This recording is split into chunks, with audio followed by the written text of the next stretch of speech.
itself is a silence. Right. An empty sky in the eyes of a beholder. Exactly! But none of them believed me!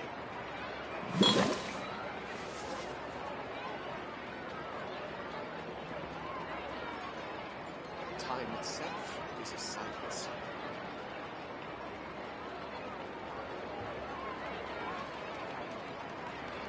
Right.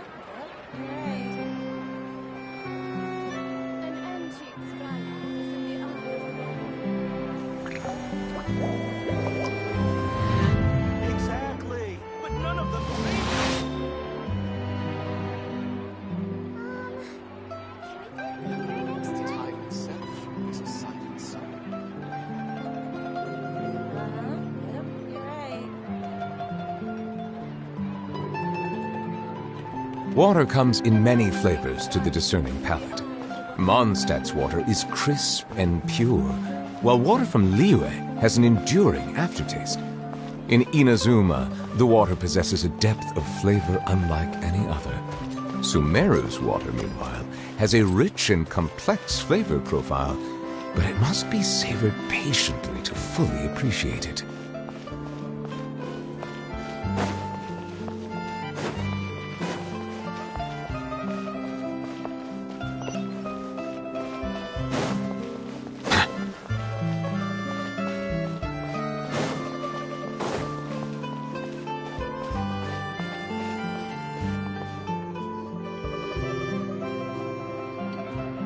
This shop looks popular today. Wonder what the occasion is.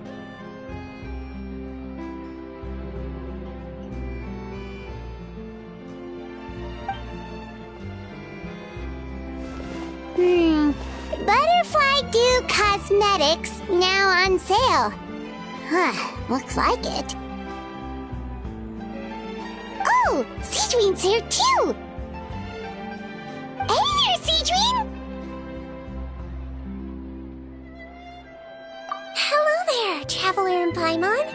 I hope you're keeping yourselves fit and healthy. You bet we are. So anyway, what are you doing here, Sigewinne? The Duke insists I take regular vacations in the Court of Fontaine. This one just so happened to coincide with a promotion for a new skincare product, so I came over to take a look. I like to keep up with the latest industry development.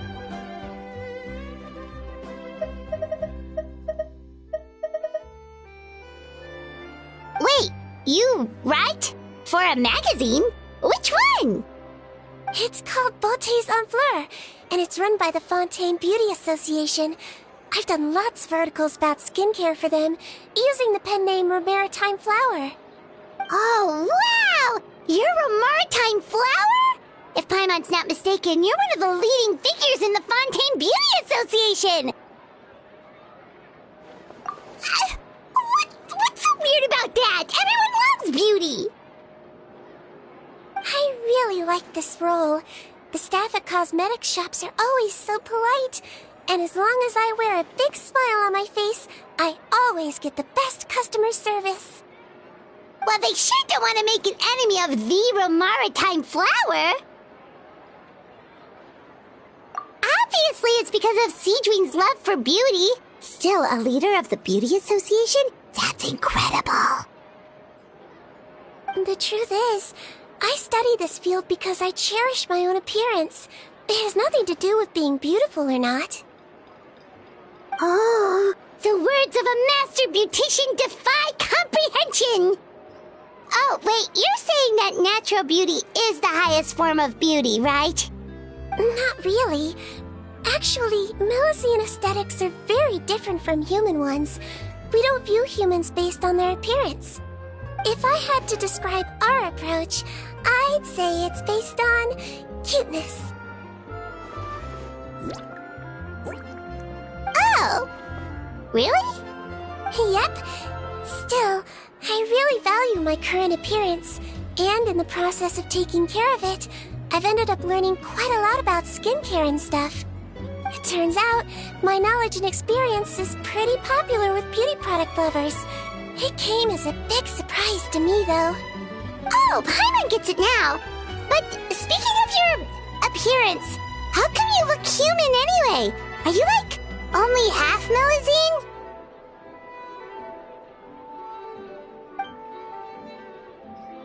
Ooh, wait, sorry. That was probably really offensive, wasn't it? No, I don't mind. I'm not mixed, though. I made a decision to turn myself into this form a very long time ago. If you're interested, I could tell you the story. A shape-shifting story? Oh, heck yeah, of course we're interested!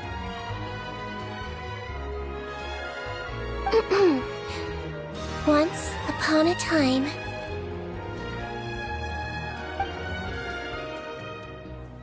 Long ago, humans rejected Melusines, and Melusines feared humans. There was one Melusine who became fascinated with human medicine, but no human wanted her help. And there was one girl who liked Melusines, so no humans would make friends with her. So, the Melusine became the girl's friend, and the girl became the Melusine's patient. Your checkup's all done. You're still in perfect health. Thank you, Dr. Melusine. In this game of doctor and patient, a friendship was born. Then, one day, the girl fell ill. The Melusine was the only doctor to arrive on time, but the adults sent her away. Scram! Melusines can't be trusted! So just because I'm not human, I can't save my best friend? In desperation, the Melusine approached the frightening witch. She begged and begged until she got a reply.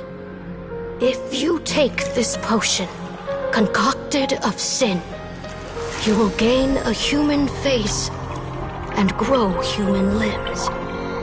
But then, you will lose everything that attracted this friend of yours to you in the first place. Can you accept that? The Melusine did not hesitate for very long.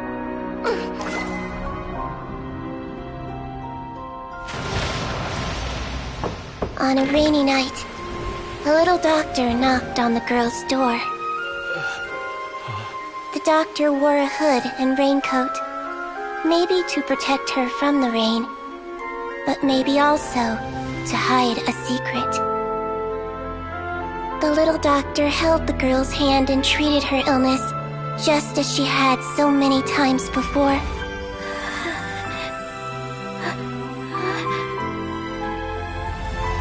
Dawn came, and the little girl's condition improved. But the little doctor was long gone, for she knew her friend would never recognize her again. And so, since then, I've lived my life in human form. Most people who know me just think I was born this way. Ooh. A witch? A potion? Why does this sound like a fairy tale? Trust me, it's a true story. Must be the way you told it then. It just sounds so... Yeah, not every Melusine would take human form to save their human friend. That must have been a huge decision. Treating patients is a doctor's duty. We must always find a way, even when the going gets tough. Ugh. It's so crazy that they turned you away just because you were a Melusine, especially when their daughter was so sick. Well, sometimes appearance can be a real barrier. But that was a long time ago. I like how I look now anyway.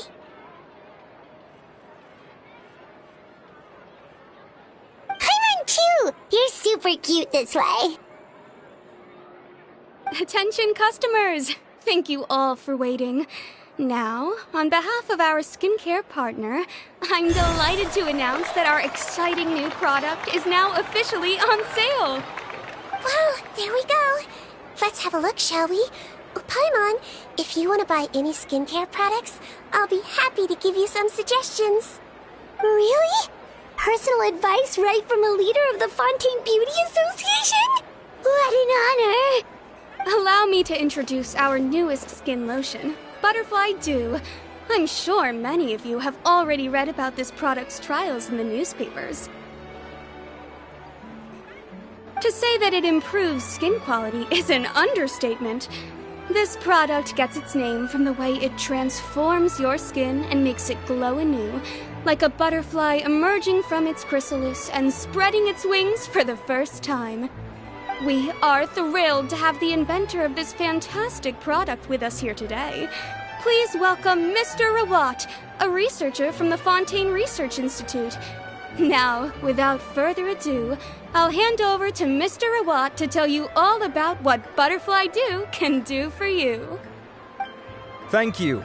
Hello, everyone. I'm Rawat, and I developed Butterfly Dew. Wow, what a looker. He's a researcher? Wow, he's really challenging the stereotype. It seems that everyone is surprised by my entrance. Or should I say, my appearance. I'm well aware that researchers are generally better known for their brains than their dashing good looks. In that regard, I do believe I break the mold somewhat. Of course, appearance is a skin-deep way of defining a person. And yet one's appearance can be a very real set of shackles, holding a person back in their life. It can rob a young person of their self-confidence when applying for a job, dissuade a young lady from approaching the one she loves. Our actions are at the mercy of our appearance, and we slowly become the very person that the outside world sees us as.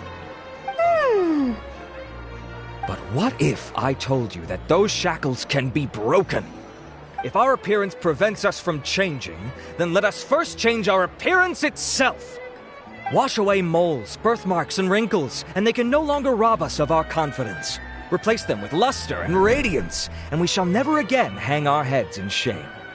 That is why Butterfly Dew exists. Its mission is to allow us to shed our pupae, undergo a complete metamorphosis, and embrace a new life. Well, whether it actually works or not, after that speech, Paimon's already sold! Mr. Rawat, could I ask if you've used this product yourself?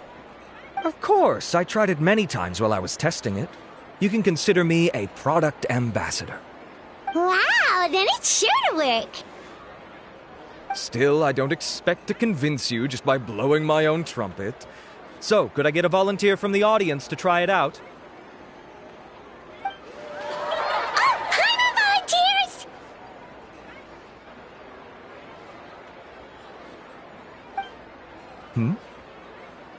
Oh!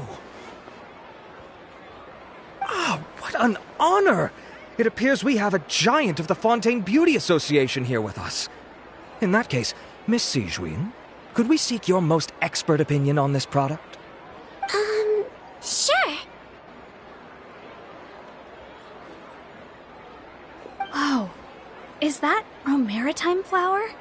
They say she's the pickiest user of skincare products in all of Fontaine. Here you go.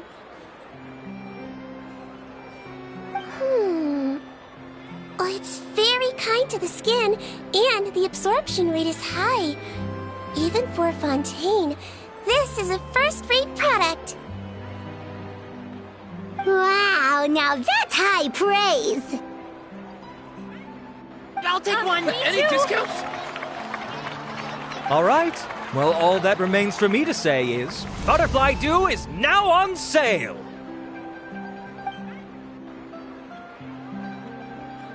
Think we should buy a bottle too?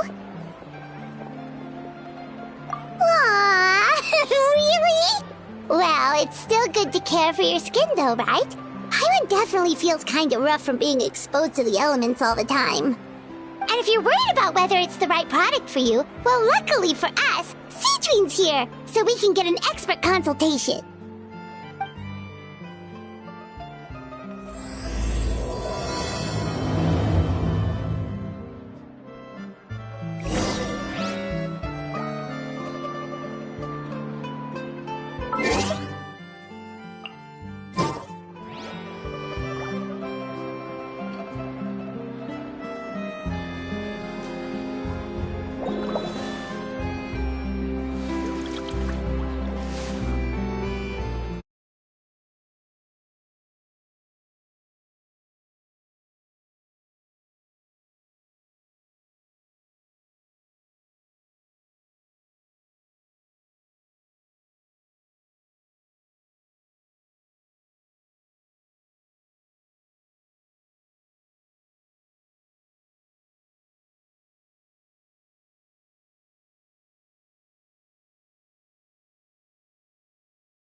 It's an honor to receive such high praise from you. To be honest, I was also hoping you might be able to point out some flaws in the product so I can keep improving it. With most skincare products, the pros and cons only become apparent with long-term use. Yet, this one has instant benefits, improving skin quality without any obvious side effects. It's one of a kind. Don't worry though, I plan to keep using it, and I'll publish regular reviews in Beautés en Fleur. You can read my thoughts there. All you need to do is subscribe.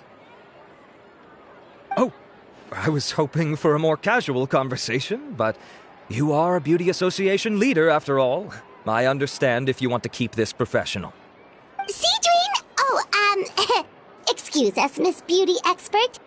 But do you think this product is a good choice for me and him? Wait, are you the renowned traveler? That's right, and by his side, the equally famous Paimon. Well, I don't normally handle customer questions personally, but since it's the traveler asking, allow me to make an exception. Butterfly Dew is made for all skin types, so no matter who you are, you can rest assured that it will be kind to your skin. If anything, it might be marginally more effective on Fontainian's skin, but other than that, it works the same on everyone. Why would it work better on Fontainians?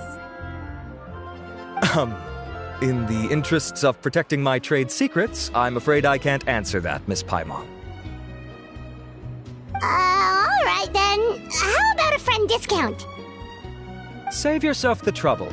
I'd be greatly honored to have both of you use my product. Here, take 2 bottles for free. Yay! Paimon's private fund survives!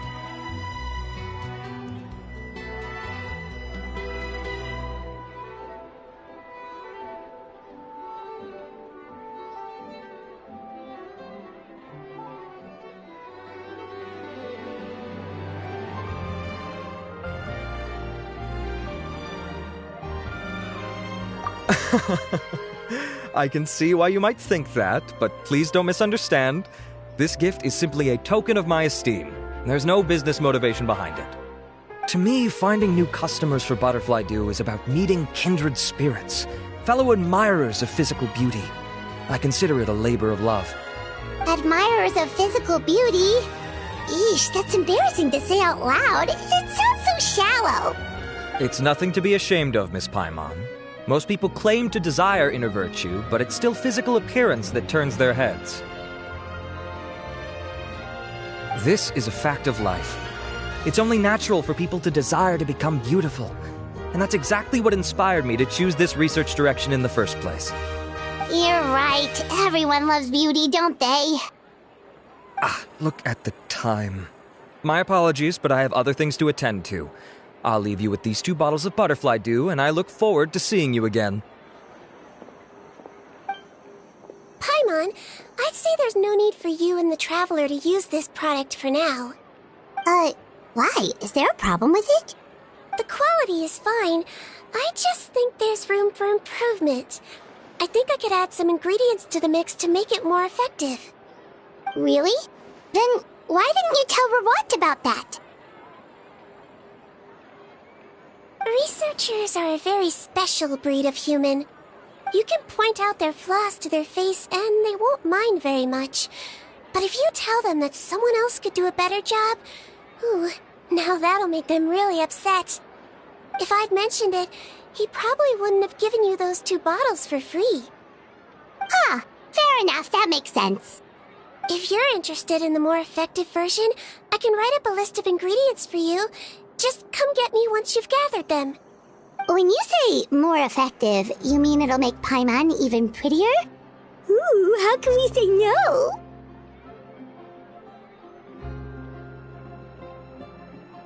As for me, it's probably time I got back to the Fortress of Maripede. I mustn't leave the infirmary unattended for too long. Alright, see you there then!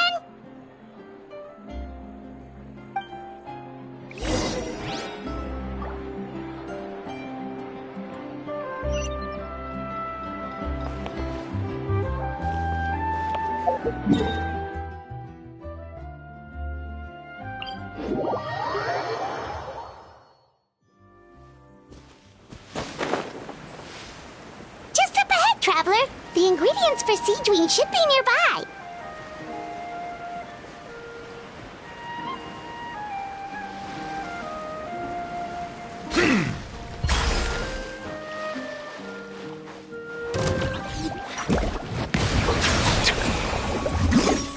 Let's begin.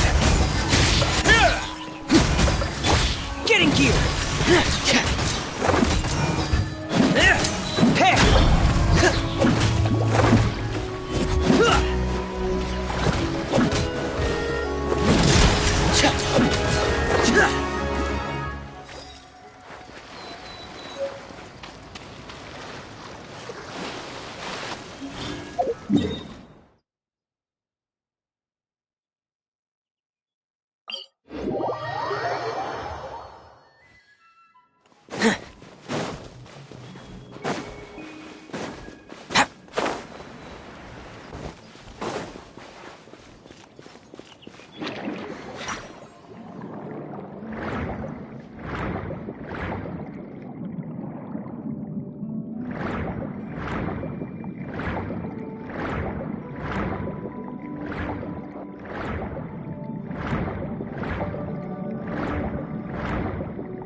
Let's head to the Fortress of Mirapede!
It's easy to fix a machine when you know how it's built and how it works.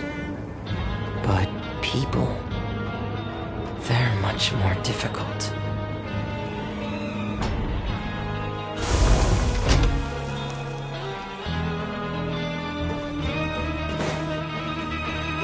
Sure hope everything goes smoothly. I can't.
The infirmary is packed.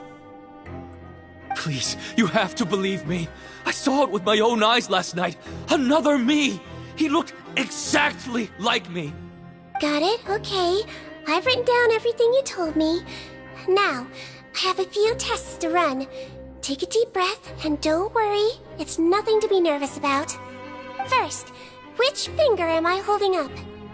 Your index finger, but I'm telling you, my mental state is fine. I'm not crazy. Very good. Now, on to the next.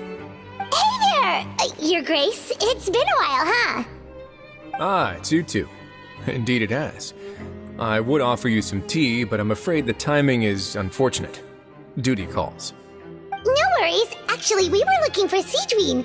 Do you, know what all of this is about? This inmate came running to the guards in a panic, claiming to have seen his exact doppelganger. A doppelganger?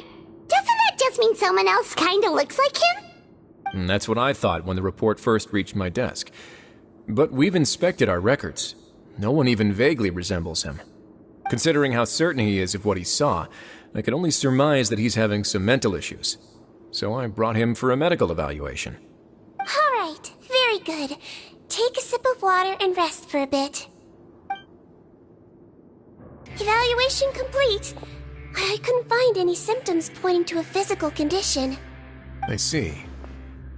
So do you still believe there's more likely to be an issue with his mind than his body? I have to assume so for now.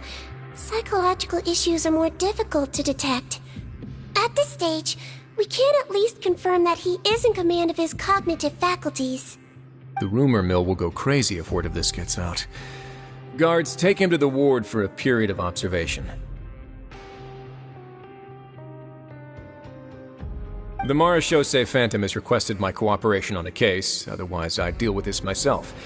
Sorry for the trouble, head nurse, but I'll have to leave this to you. No problem, Your Grace. I'll add him to my observation list. By the way, we have a couple of guests here who've made the trip just to see you. I imagine it must be important. You probably won't need to add them to your observation list, though. Oh, Traveler! Paimon, it's you! Hey there, Sigewinne! It's actually not that important, but... I'll be in my office if you desperately need me. Goodbye for now. Okay, bye-bye! So, Sigewinne... Would you mind waiting for just a moment? I have another patient to see. Just find an empty bed and take a seat. I won't be long. Oh, sure! Sigewinne, we've brought him. And he seems to have taken a turn for the worse again. Okay, don't panic. Let's start by sitting him down here.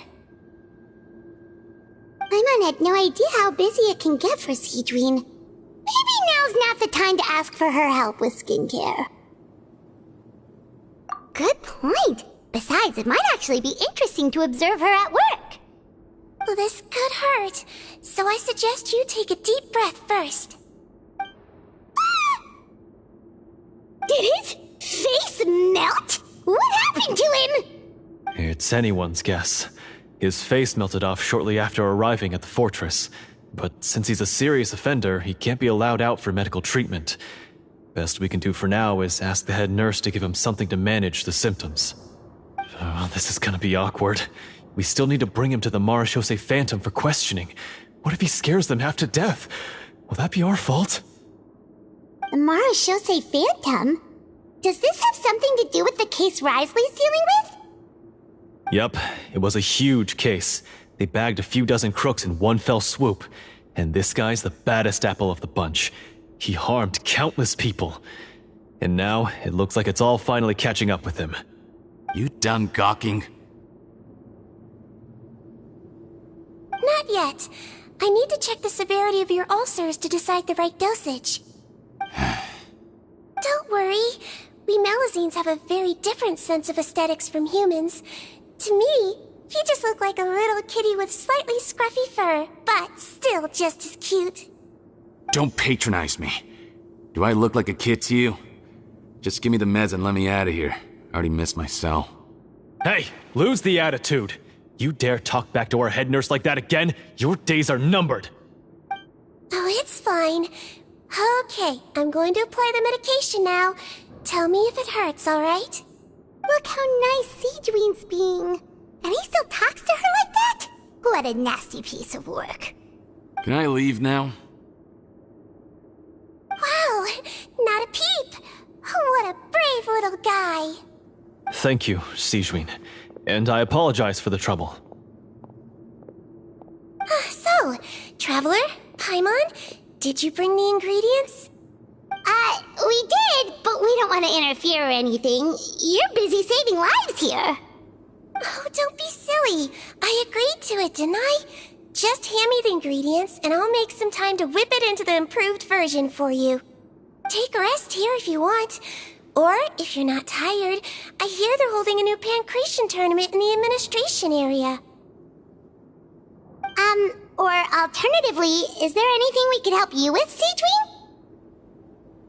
That's right! Let us help you out! It's the least we could do! Good point. Kind-hearted humans start to develop guilt if they accept free help from others. Don't worry. I'll take a look at my schedule. I'm sure I can find something to treat this condition. I gotta warn you, though, it'll be tiring work. So I suggest you take a break first, then come back and see me when you're ready.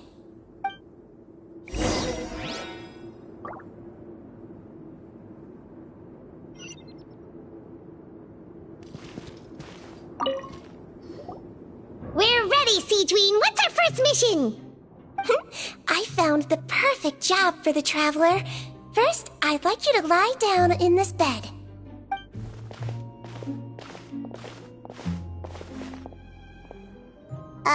What for?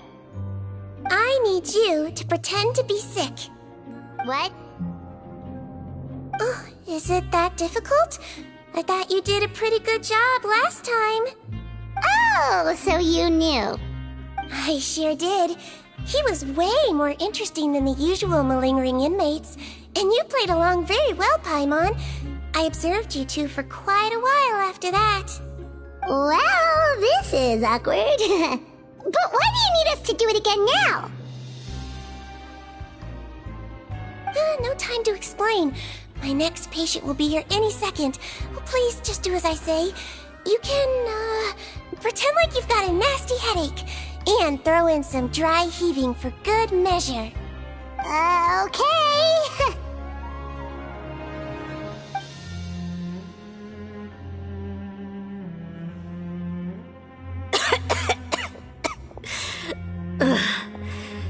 Hey, Doc. It's me. I'm only here because my mom won't stop pestering me about it. So annoying. Well, your mother has enough on her plate with a busy job. Well, the last thing she needs is to worry about you being sick as well. I know.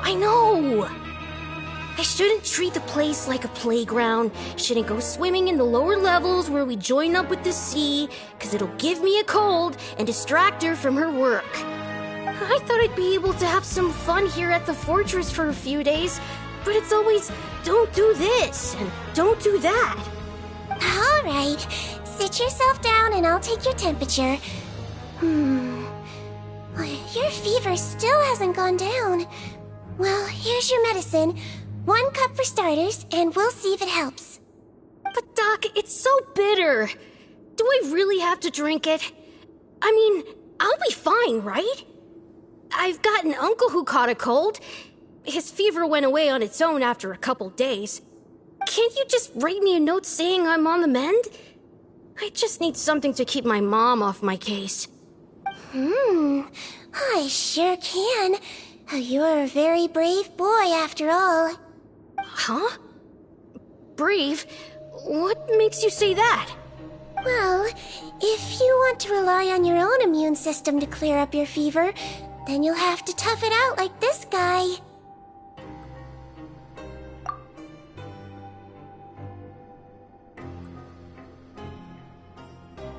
Hang in there, Traveler! Are you gonna puke? Paimon can get you a paper bag! Huh? as long as you're tough enough to get through the nausea and dizziness caused by the high fever, you'll be right as rain after just a few days' rest. And if I'm not tough enough? Hey! Wake up! Wake up! Put it this way. At least you'll never have to see the doctor again, right? I think maybe I'll take that medicine after all, if that's okay. Oh, of course. Here, it's still warm. It's so bitter. All done. Great job, you two. That kid really doesn't know what's good for him. His mother's a guard here. She's been working back-to-back shifts lately, but unfortunately his father's away on a business trip right now. She had no choice but to bring her son here for the time being. He was quite happy at first. He seemed to think that the Fortress of Meripede would be all fun and games. So you made us put on that act just to scare a kid into taking his medicine? That's a pretty sneaky trick. Seems like there's a whole side to Sigewinne we never knew about. It's a technique I learned from my teacher. Oh, you had a teacher? Was she a Mellazine doctor too? She was human. She passed away a long time ago. Oh, sorry. No, it's fine. I really liked my teacher, so it's always nice when I get to talk about her with other people. She was a traveling doctor, and since she didn't have a clinic, she'd go out and visit her patients wherever they were. Dealing with the badly behaved ones was her specialty.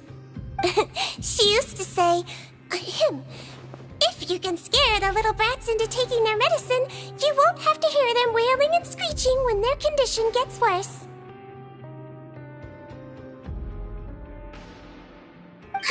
She sounds like a pretty strict teacher. Strict? Well, that's not how my teacher saw it. She thought of herself as terrifying to kids.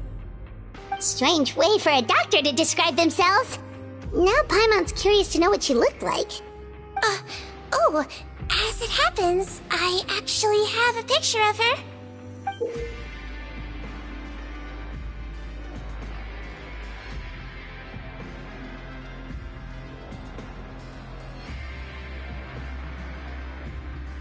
Oh, wow, yeah, okay, that'll terrify the kids.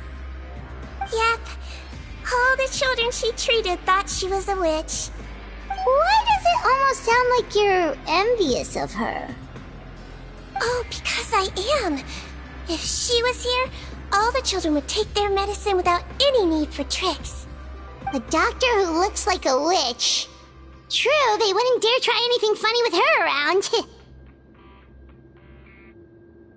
Oh, me, on the other hand, it's hopeless. Children aren't afraid of me at all. That's actually a good thing, you know? Oh, my next patient should be arriving now. Would you mind lending me a hand again?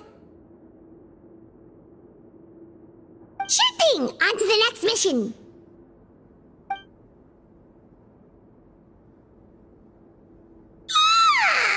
Is it nighttime already? That flew by. You really have a busy job, Sigewinne. Well, thanks to you two, it was much easier today.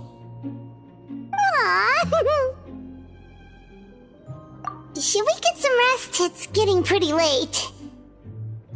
Oh, there is one last thing. I have to keep it confidential, so I usually leave it till after everyone's clocked out. Confidential? Are you sure you can tell us? Well, it's fine. You're not living here anymore, so it's okay if you know. All it is I have to prepare some ingredients to make healthy meals with. Wait, you mean those healthy meals? My patients refuse to eat any healthy meals I prepare in front of them, so I have to prep the ingredients in secret, then let the chef at the Coupon cafeteria handle the rest. Considering even the chef's version makes people uneasy, it really makes you wonder what's in it. You want to find out? I can teach you how to make it. That way, if you ever suffer from exhaustion on your future travels, you can prepare a healthy meal for yourself. It's really good for you, you know. Sure? Guess we can help out one more time.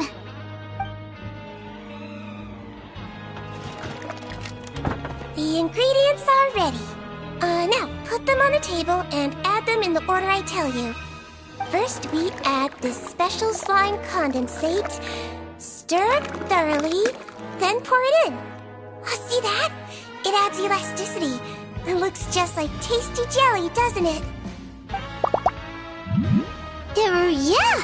Yeah, it really does! Until you remember it's slime condensate. Next up, xenochromatic crystals. You want to crush them up into a fine powder, like powdered sugar. Wait, are those from Fontimer Aberrants? Are you sure they're edible? Finally, we'll need some high-protein meat. Frogs are an excellent choice. You just need to clean their innards, and then you're left with some lovely, tender meat. Oh! Frogs. And we're done.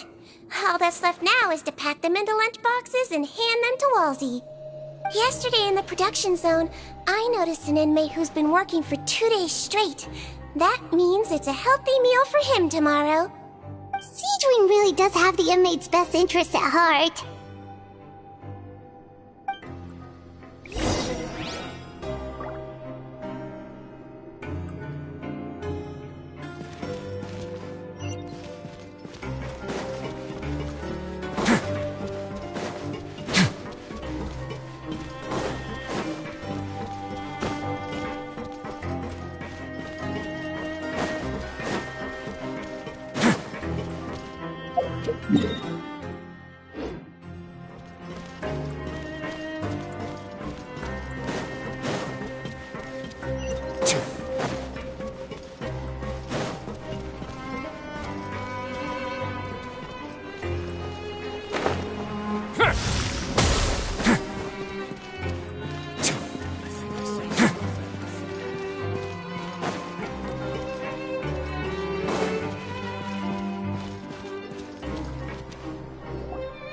Ah, head nurse.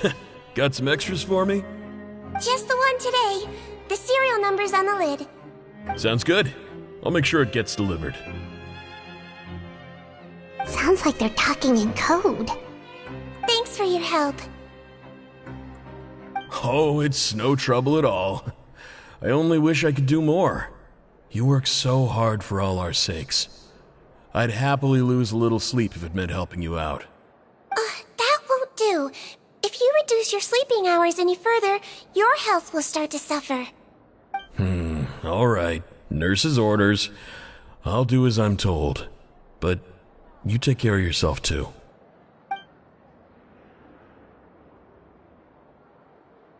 Well, I'm done with work for today. Thanks for helping out, you two. Seems like the guards and staff here have a lot of respect for you, Sigewinne. In just one day of helping you with your work, it feels like we've done a lot for the fortress. Head nurse, please, wait. I'm sorry to disturb you this late at night, but I think you'll agree, this is urgent. Okay, just relax and catch your breath. What's the matter? The guard at the observation ward, Odilon, he told me to pass on a message to you. One of the inmates there, the guy suffering from possible hallucinations, well, he seems to have made a sudden recovery, and now he wants to apply for permission to leave the ward. Huh? Already? You were right to tell me. I'll have to examine him and make sure he's well before we discharge him. Looks like we've got one job as medical assistants left. We'll come with you.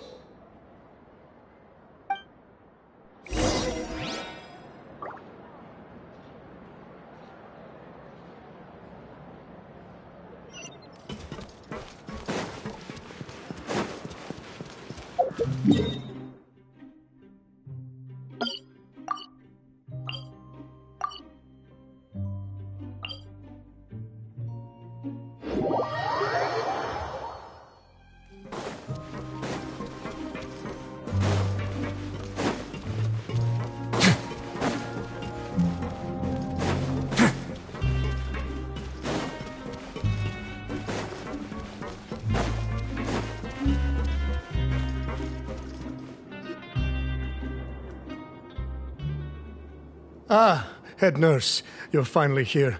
I'm so sorry for all the trouble I've caused you, but I believe I've now made a full recovery. After giving it some thought, I'm sure that I was probably just seeing things. Stress-related, I imagine. I'd been working long hours, so I definitely wasn't in the best state of mind. I totally understand. Still, I have to give you an examination before I can discharge you, okay? So, take a deep breath and don't be nervous. It'll be the exact same procedure as we did this morning. We can start whenever you're ready. Again, so sorry. I was in such a state this morning, I barely recall anything. Would you mind taking me through it again? Oh, not at all. It's a lot to remember. First up, we have a little cognitive test. Just concentrate and you'll be fine. To start with, which finger am I holding up? Your pinky.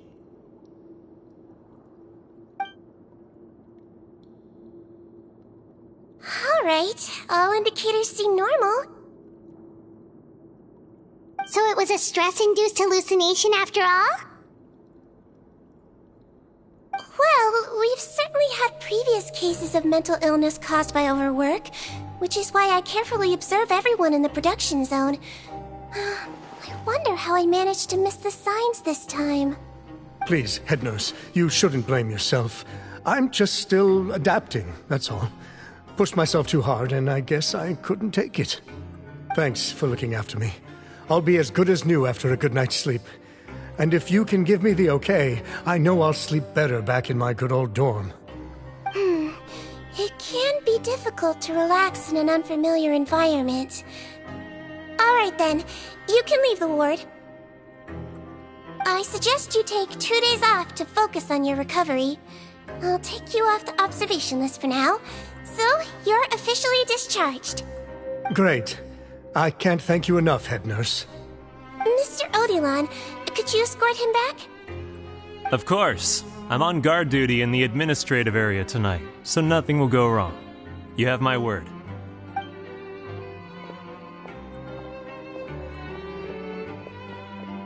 Guess you're finally done for the day now, huh? Yep. But I still haven't gotten around to making that improved lotion for you yet. Oh, no rush! Seriously, it's super late now. You should go get some rest too. Well, tomorrow it is then. Good night, Traveler. Good night, Paimon. Hope you sleep well. Oh, don't you worry. We will. After a productive day of work, we're both gonna sleep like a log. Yeah, sleep tight, Sigewinne. See you tomorrow.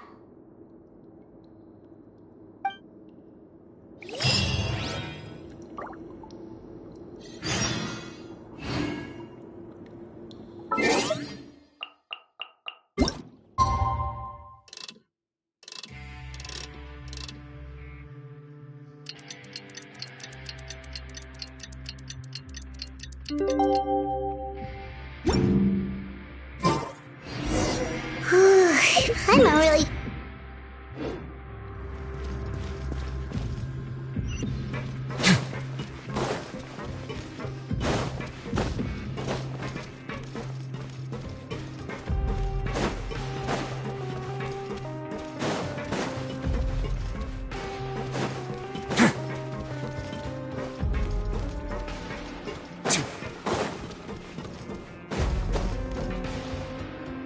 Whoa!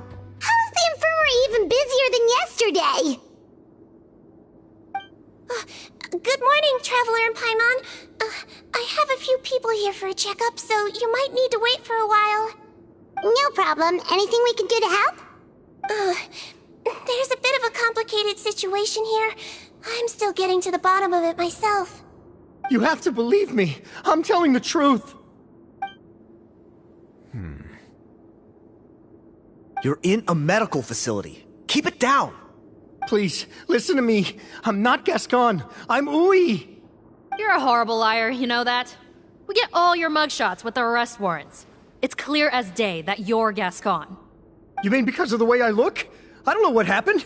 I just woke up like this. Then you guys dragged me in here for an interrogation. I brought you here to figure out what's going on. If you truly are the victim of an injustice, yelling isn't going to achieve anything. At most, it'll delay your vindication. All right. I get it. This is nuts. Yesterday's interrogations went fine, and now this. Morning, Your Grace. What's going on? Remember the case I mentioned yesterday? The one brought to me by the Marechaussee Phantom? Well, we've been questioning the inmates involved this morning. Every single one of them is claiming mistaken identity. Huh. That's even weirder than what that guy was saying yesterday. The thing is, none of them have been able to provide any evidence whatsoever to support their claims. Questioning them further got us nowhere, so for now, we've brought them to the infirmary.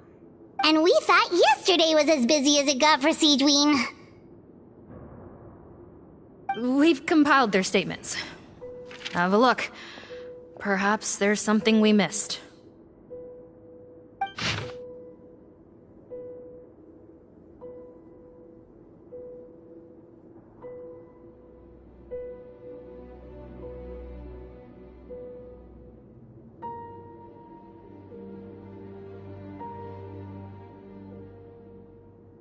Wait. Release? Interesting.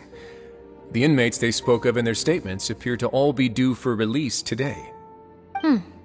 I noticed that too. If that's their plan, they're underestimating us a little. Every serious offender claims that there's someone else who just so happens to be due for release today. And they're expecting us to go along with that. All the more reason to be cautious. Lumberzar, check the release list for today and make sure no one gets processed. We're gonna need an excuse, though. Just say we're out of forms, and that we're furiously printing more as we speak. I'm on it. It's conceivable that our group of serious offenders somehow found a way to switch places with inmates who are about to be released, so they can walk out right under our noses. We did consider that possibility. But I mean, just look at them. They match the warrants, period. How could there have been a switch? Only if they're dead ringers for the inmates due for release, I suppose. I gave you that name list yesterday to assist in your investigation. Did that help? Yes, the inmates' mugshots were attached to the list. The first thing I did was check for lookalikes, and I didn't find any. The only other thing that stands out to me is that their voices sound a little different today. But it's not exactly hard to put on a fake voice. Oh, really? What does our head nurse make of all of this? Give me a moment. I think I have a way to confirm whether there's been a switch. I know, it's not time to change your dressing yet, but please bear with me. Huh? Isn't that the guy from yesterday? This should be Honore. He has very severe facial ulcers, which require an operation in the hospital at the Court of Fontaine. I authorized him to leave the fortress for medical treatment under guarded escort. Yes, like I told you. I'm not Putton. I'm Honore. So there has been a swap. Well, I can see what happened in Potton's case, but how do you explain the other inmates? You're not telling me their souls switched bodies, are you? No, I believe it was their faces that got switched. The method is a bit like replacing a tooth. Take the bad tooth out, put a false one in. And actually, I think I can prove it to you. Traveler, Paimon, do you remember Eric from the other day? Yeah, sure do. Then you can be my witnesses. To start with, please fetch the inmate who claims to be Eric.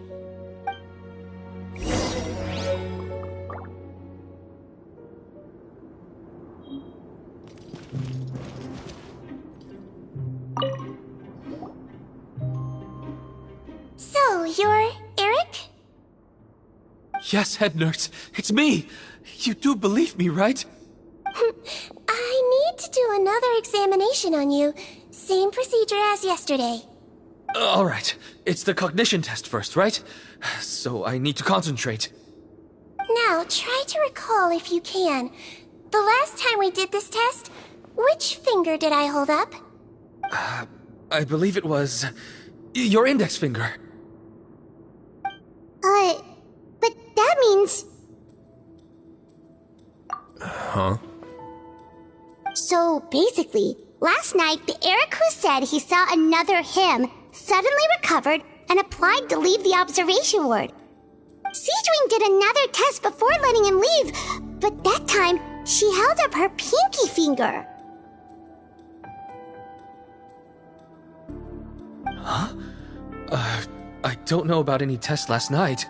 There was nothing to do in the observation ward, so I went straight to bed. Then I somehow woke up in a high-security cell. Well, in that case, there is a reasonable explanation for the strange events of the past 2 days. So, what exactly happened? The gang of serious offenders wanted to break out of prison, so they identified a group of scapegoats, namely inmates whose terms were almost up, and planned to switch appearances with them. Last night, when Odilon was on duty, they ambushed him and had one of their group switch appearances with him using their face-swapping method. That allowed them to avoid scrutiny from the other guards. Then, once all the other inmates were asleep, Odilon spent his night shift carrying out the remainder of their switcheroo plan. However, they made one mistake. Henri changed his appearance to match Eric's earlier than he should have done, and ended up being spotted by the real Eric. Real Eric came to the guards for help, but we didn't know then what we know now, so we put it down to hallucination and sent him to the observation ward. However, since one of the gang members was posing as a guard, they simply changed real Eric's appearance and had their Eric take his place, muddying the waters even further. Right, because I put Eric on the observation list by then, and no inmates on that list can be processed for departure until I've discharged them. Hence why the imposters had to pull that little stunt to get fake Eric off the list. Yeah, it all makes sense now! The Duke cracked the case! Well, I can't fault the reasoning. But I'm afraid that we ruled out the possibility of face switching very early on in this process. Criminals altering their facial appearance to commit crimes is nothing new. In fact, one of the explicit duties of the Malazines in the Marechaussee Phantom is to identify criminals in disguise. We carefully examined all the suspects, and there is no evidence that any means of disguise were used in this case. Huh. Well then, how do we explain all this? So far, it seems more likely that the gang stole documentation belonging to the inmates due for release, and are using that to commit identity fraud. Actually, there is a potion that can completely change someone's appearance. If they use that, even a Malazine wouldn't be able to detect it. A shape-shifting potion? Forgive me, head nurse, but this is the first time I'm hearing about it. If such a potion truly existed, it would jeopardize our entire investigative process at the Marechaussee Phantom. Are you certain of this? Yes, I am. But... Please, trust me in my professional opinion as an experienced clinician. At the same time, without any solid evidence, it's pure speculation. If we can round up all the inmates suspected of switching places, then have a little talk with both sides, we might just get our answer. Yep, let's do that. Okay. Well, it was our negligence that meant we had to come and conduct these post-internment interrogations. And I know it's put you out. We'll do it your way. Your Grace, bad news. I paused the releases like you asked, but we were too late. A bunch of people already got processed 2 hours ago. I checked the list, and sure enough, it's all the people who gave statements. 2 hours ago? That's before today's interrogations began. They had this all planned out. So there really was a switch after all. They really pulled the wool over our eyes on this one. We should be able to catch up with them if we leave now, right? Not if that potion is real. They can just switch faces again after leaving the fortress. And if the Marishose's Melusines can't even spot them, we wouldn't know where to start searching. Yikes! So we're at a complete dead end!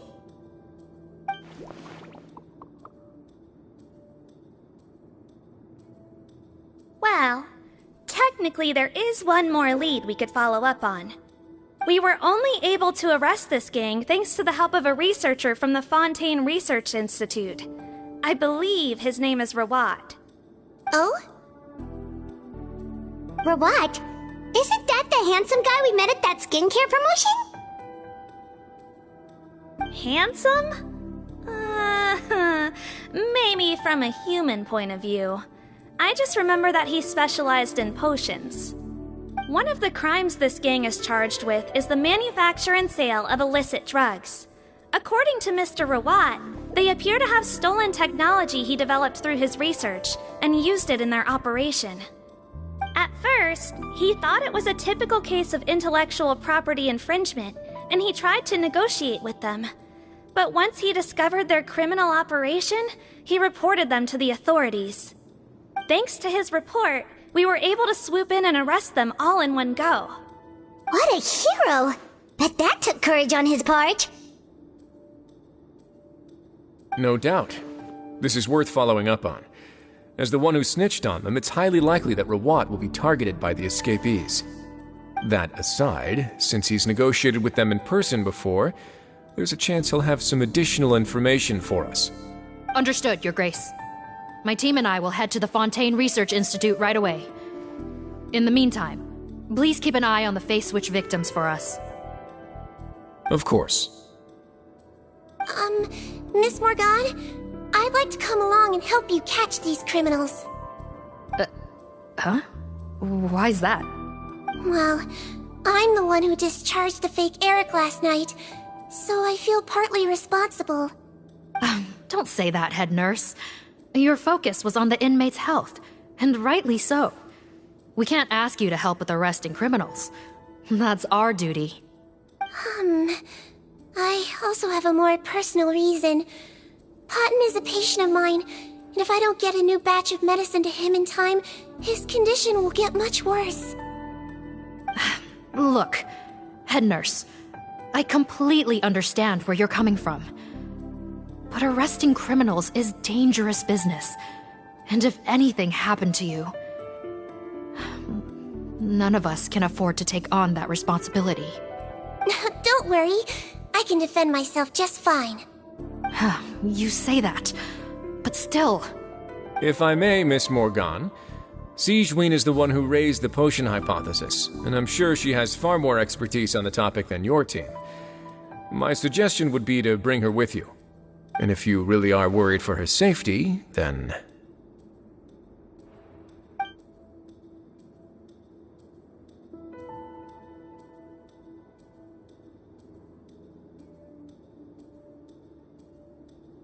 Ah, there you go, right on cue. Knew I could count on you.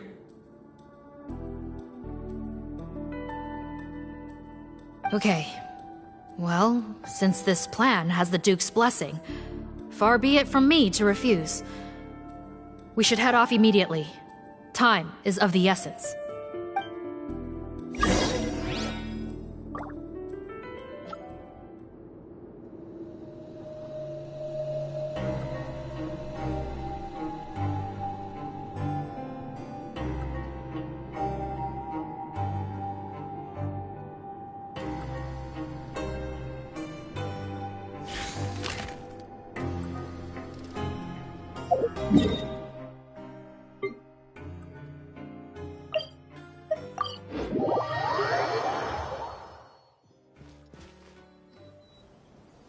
Greetings. Sorry to impose, but I'm afraid we're here on urgent business, and we're gonna need you to cooperate. The Marishose Phantom. Let me guess, you're investigating some more legal research? Not this time, no. We're looking for a researcher. Do you know where we might find Mr. Rawat? Rawat. Oh yeah, Mr. Handsome, right? He actually doesn't work on site here very often. There's a handful of researchers in the nearby area who know him pretty well, though. You can see what they know. Just a handful? Paimon figured he'd be the most popular guy around. Well, I guess you could say he's popular, at least on a superficial level. He's blessed with good looks, so he tends to make a good first impression on people. But in all his time here at the Fontaine Research Institute, I don't think he's ever had a single deep conversation about his research with his peers. That's no way to make real friends around here.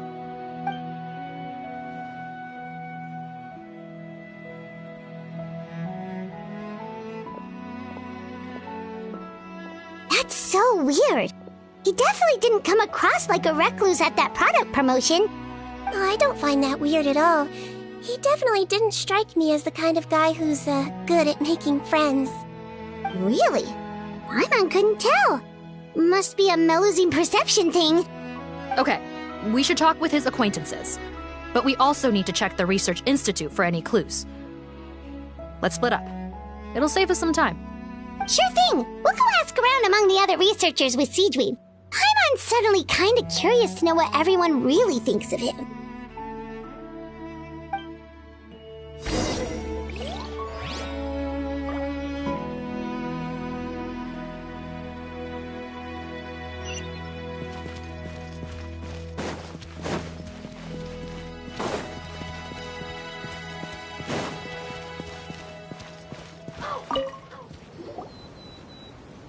Excuse us, are you Audrey?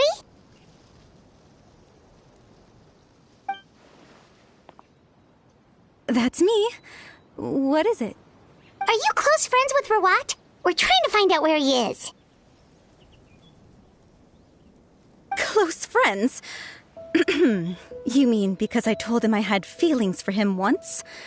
I doubt I'm the first or last at the Institute to make that mistake. Why would you single me out as a close friend? I should have known, really.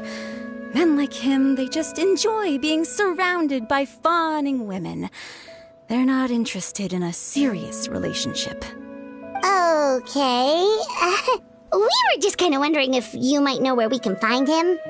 Why would I know where he's at? I barely know him, and he probably doesn't even remember me. Ugh, this is getting annoying. Shall we go ask someone else?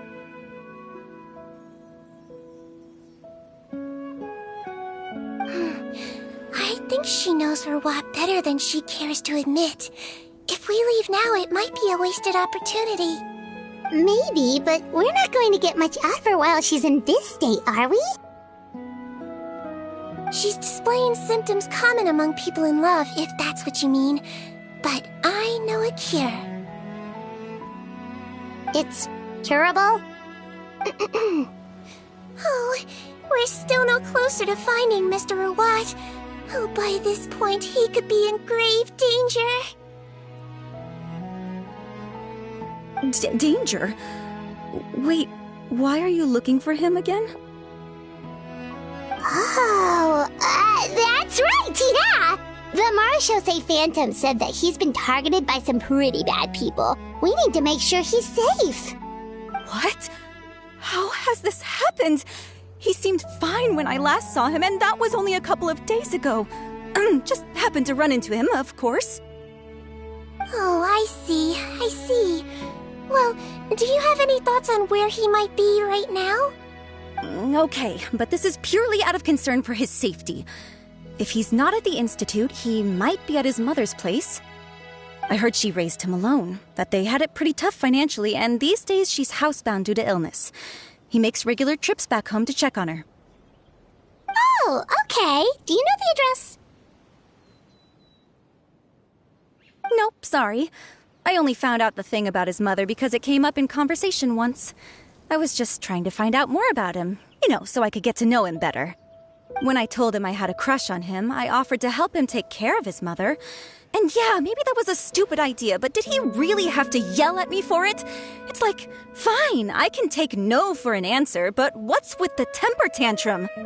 Unbelievable.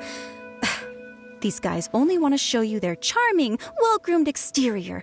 They can't stand it when a few home truths shine through.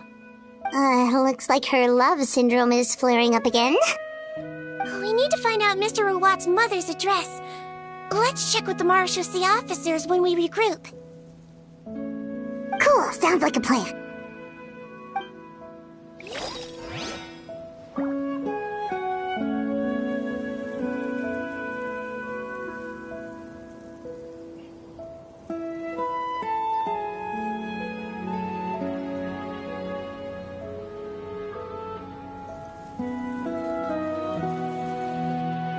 I once considered keeping some pets in my office, but soon gave up on the idea. It's just not right to keep small animals where they won't be able to see the sun.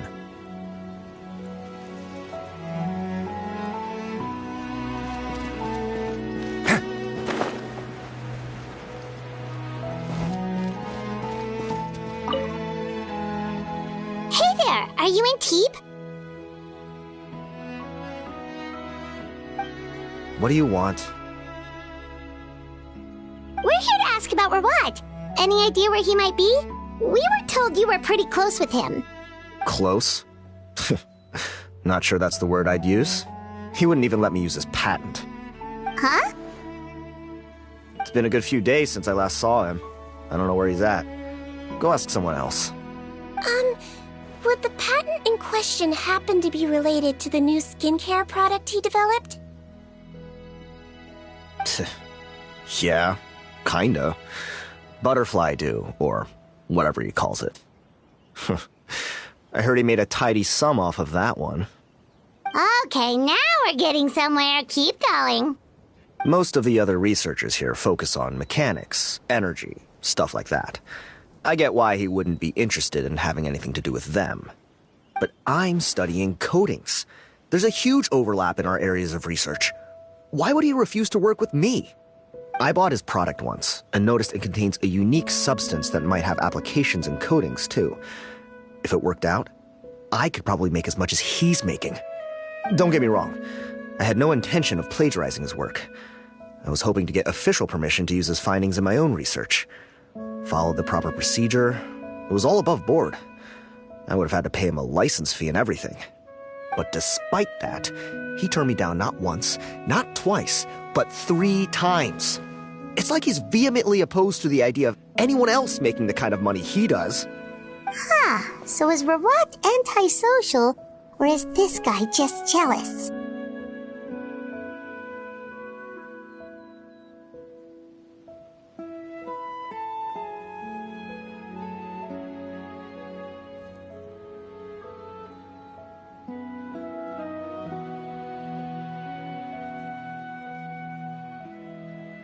Well, it doesn't look like we're gonna get any info about Rawat's whereabouts from him. Let's go! Wait, 1 second. Mr. Antibes, next time you go shopping, you should buy some Buell fruits. Peel the skin, steep in water, then drink. It'll help calm your mood. Huh? Yeah. Thanks.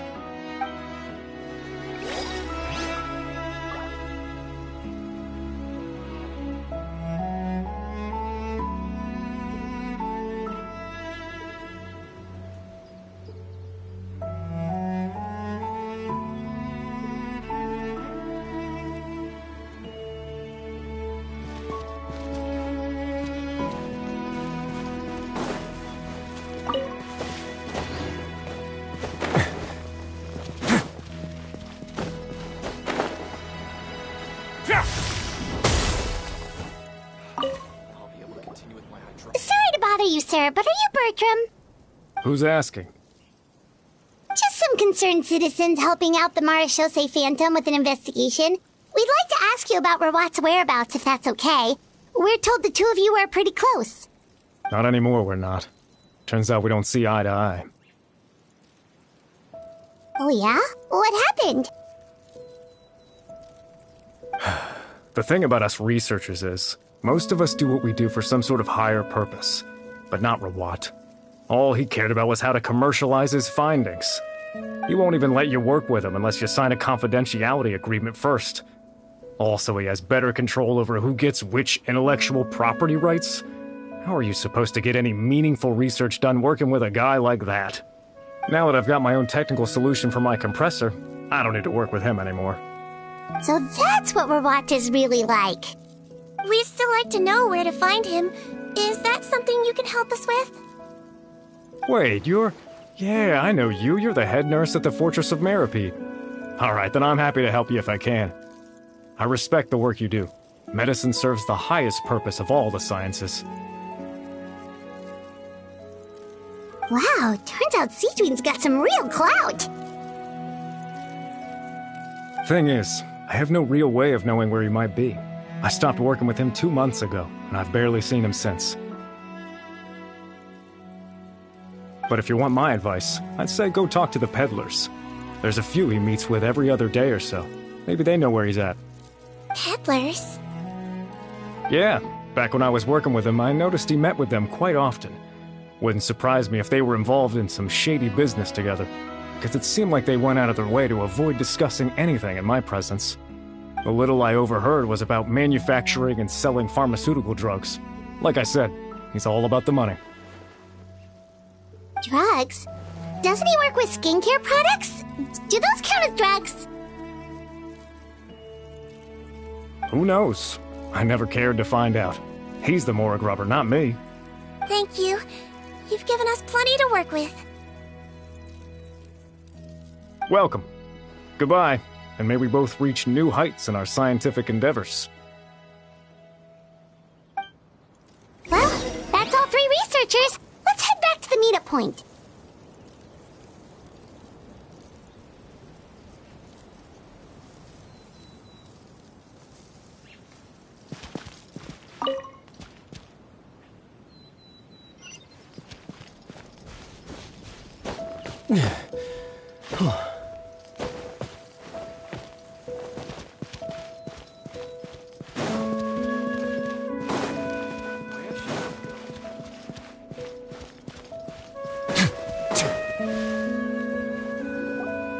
You know, Paimon started out thinking Rawat was a handsome researcher with a friendly and cheerful personality.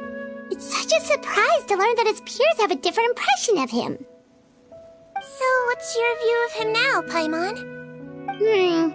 A handsome researcher whose difficult upbringing turned him into a profit chaser with a chip on his shoulder? So your thoughts about his appearance haven't changed at all? Well, his looks are kind of a big deal, at least in Paimon's opinion. How does such a handsome guy end up being so antisocial? Even with his difficult family background, it just doesn't make any sense.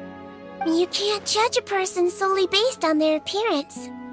Head nurse. Traveler.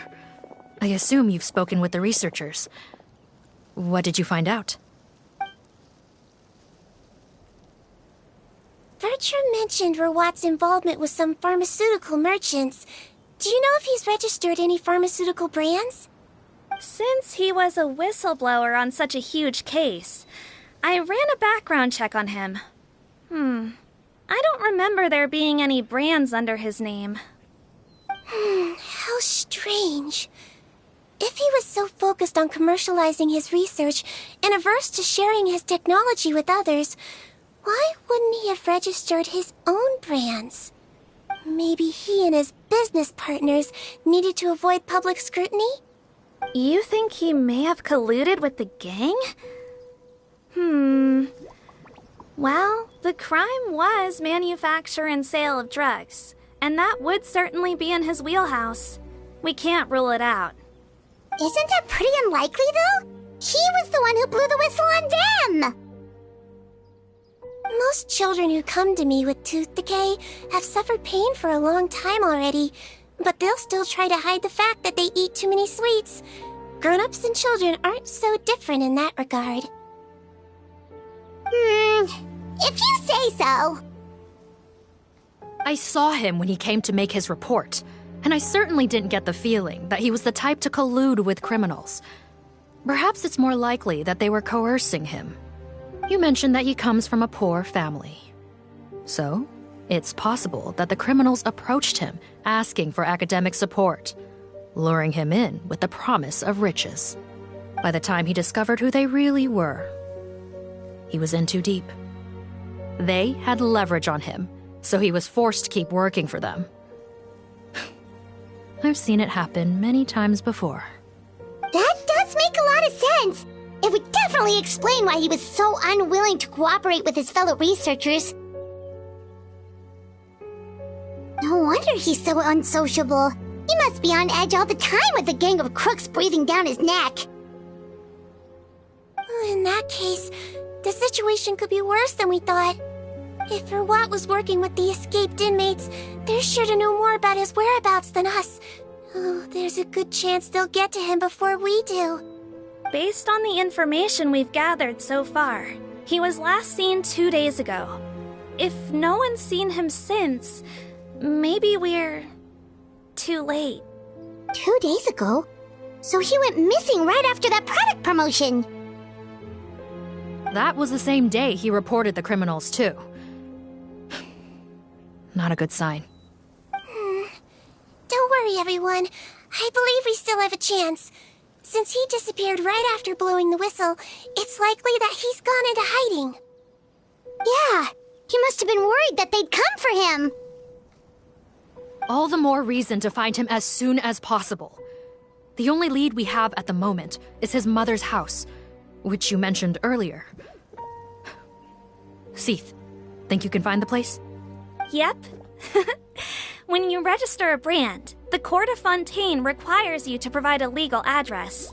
The one Rawat wrote down was in the outskirts of the city. That should be the place. Okay, then there's no time to lose. Let's move.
This should be the house. I'm pretty sure this was the address. Okay, I'll knock.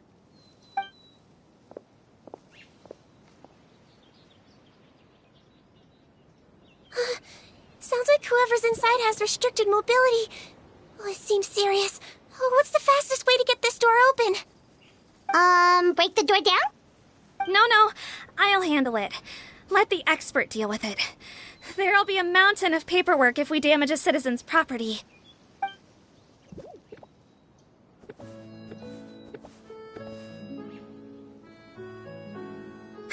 Calm down. Deep breaths. Remember your training. Control your strength. And... it's open! Seath, take a few people and lie in wait. Keep your eyes peeled for any activity around the house. The Traveler, Head Nurse, and I will go inside.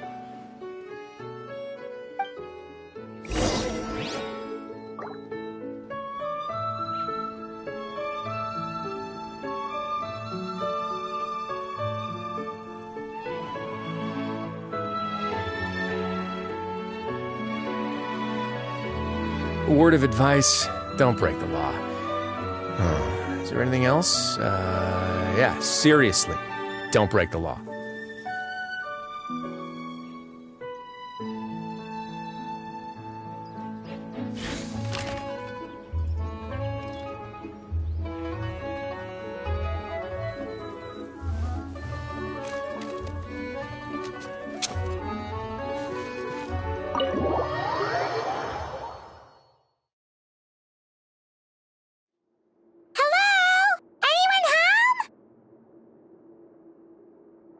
Oh, there.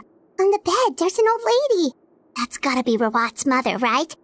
She doesn't look like she's in any state to be answering our questions, though.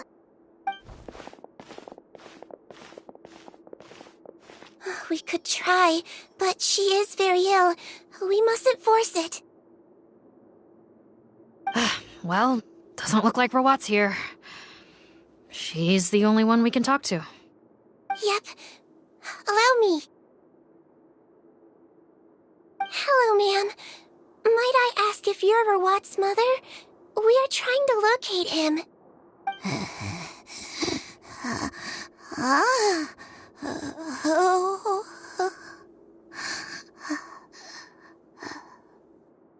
Hard of hearing, perhaps.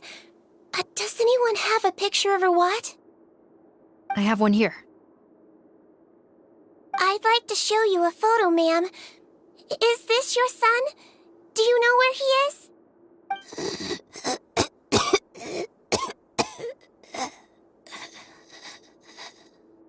Looks like this isn't gonna work after all.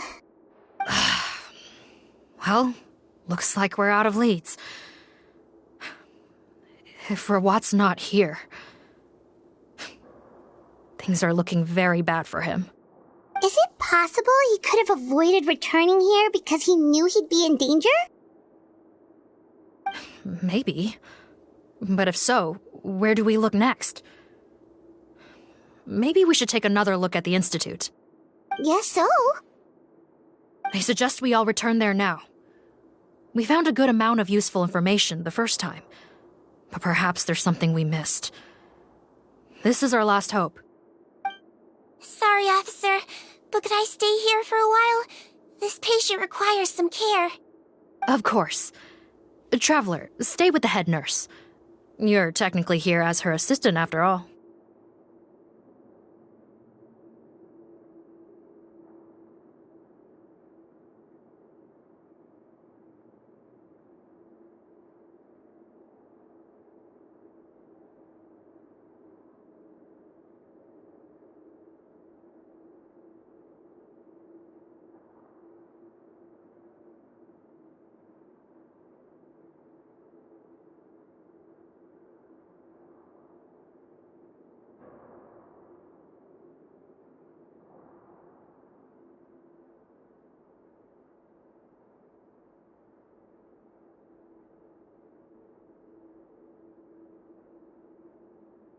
Also, I'd like some Marechaussee members to stay as well, and keep an eye on the area.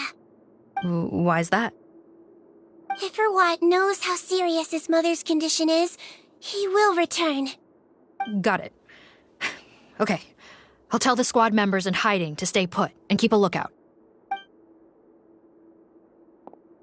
Thanks for helping me out yet again, Traveler and Paimon.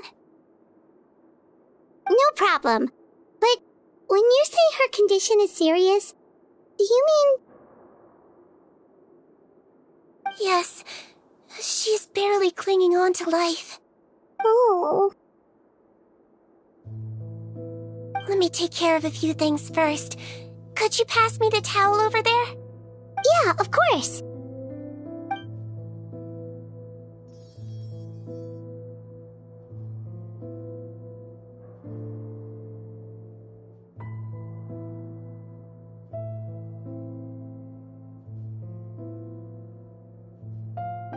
I can tell that her family has tried a lot of different treatment methods, including some very expensive medicines. Unfortunately, her condition is so multifaceted that a recovery looks all but impossible. Sigewinne, Paimon bets being a nurse must be pretty tough at times like this. Yes, it makes me a little sad. In Melizine's eyes, a human's birth, aging, sickness, and death are as much a part of natural law as sunrise and sunset. But human medicine can defy that law to some extent. In that sense, it is a science of miracles. That is why I became fascinated with it in the first place. But it was only after I truly became a doctor that I realized miracles don't always happen. Even the greatest doctors cannot cure all diseases. Sigewinne. Oh, don't worry about me, Paimon. A doctor's duty is not to cure all diseases, but to treat whatever ailments they can. At the very least, I can lower her fever. That way she'll suffer less, and she might even be able to see her son. Yeah, all the more reason to find Rawat as soon as possible, even if we don't catch those crooks.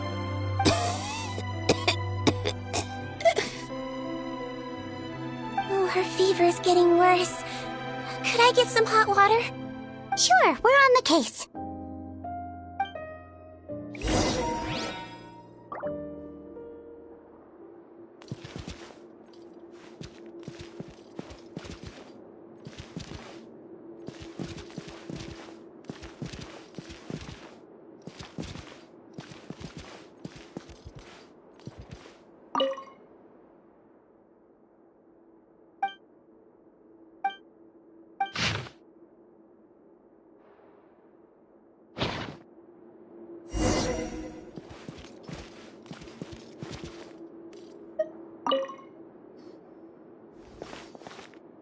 Found the hot water?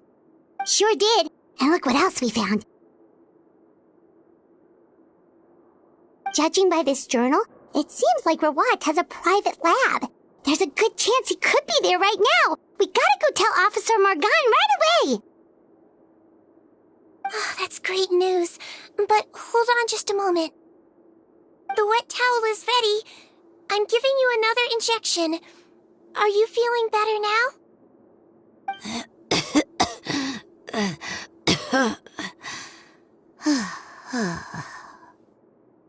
It's all right. We'll go bring him back. Please hang in there. Thank you.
It's Officer Morgan! They're already here!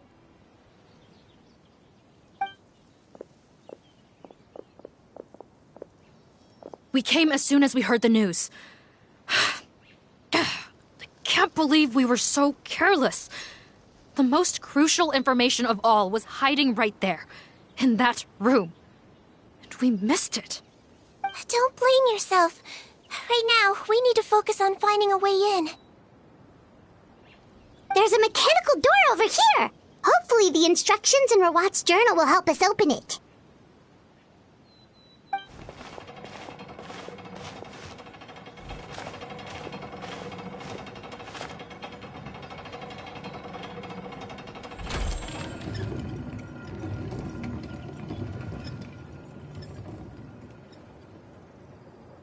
It's open. Let's go in.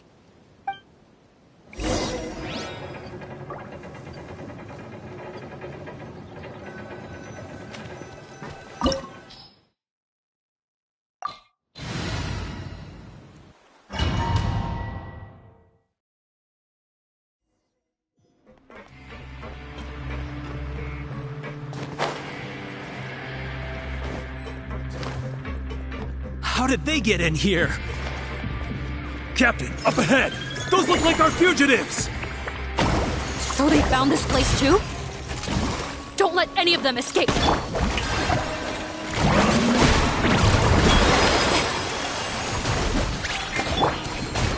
Bow your head.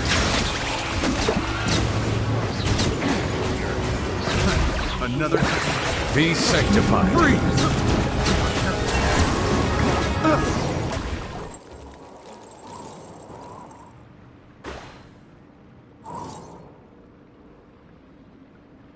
Captain! Captain. According to our list, many of the fugitives aren't accounted for. There may be others hiding deeper inside the facility. Ah, so these guys were just the lookout crew. The Marashose Phantom! How did they find this place? Wait, it's that guard from the fortress! That's right, I'm on your side. The Duke sent me. What's the matter? Some sort of mix-up? Mr. Odilon, didn't I tell you a few days ago that you need to stop all field work until you've recovered? Well, you know, gotta help His Grace out. Share the load. Officer Morgan, this man is an imposter. The real Mr. Odilon has no recent health issues. What? But I... Looks like the head nurse was right about the face-swapping method. Arrest them all! DuPont, stay here and keep guard. And watch the exit. If we're not back soon, call for reinforcements. Got it.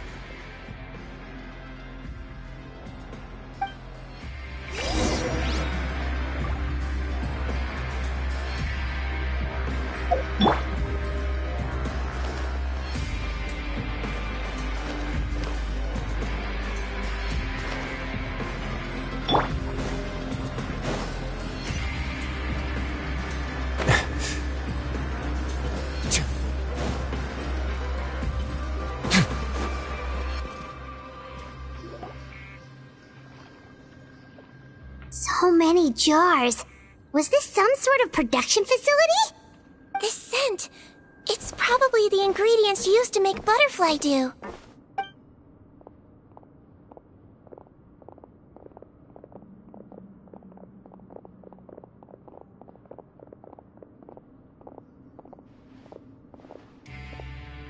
How come they're all empty? Did it sell so well that he ran out of supplies?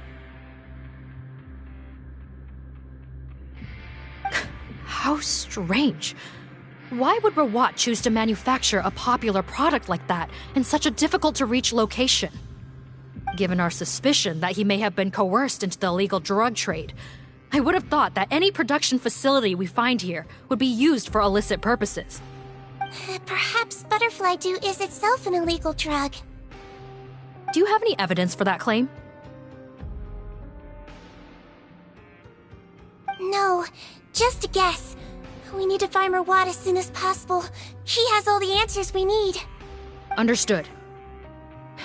Well, let's not linger here. Let's go. Come on.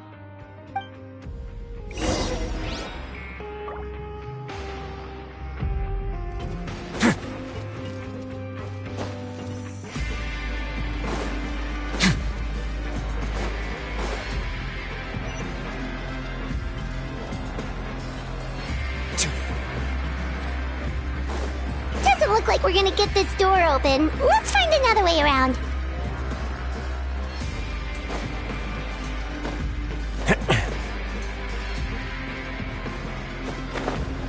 This one's closed too.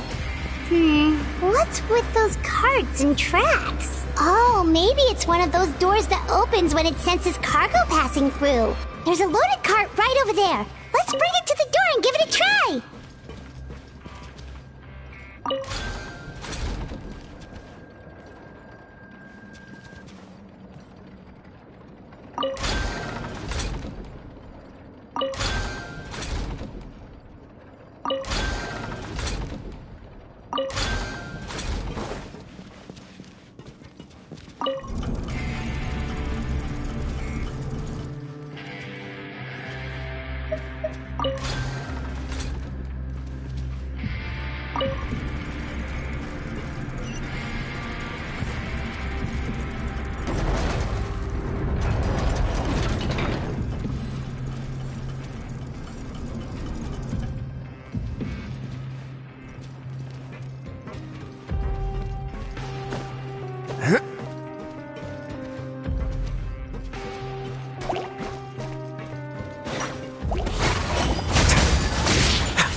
This room's much smaller than the others.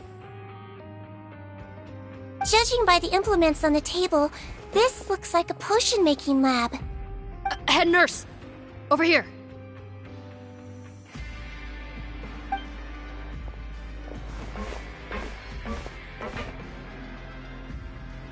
Let's see. Huh? Robot's clothes? Why would he change here? Perhaps they stripped him down, left the clothes behind, and disposed of him somewhere else? Yikes, Sigewinne, where did that come from? Oh, what a tragic way to go. Especially with such a bright future ahead of him.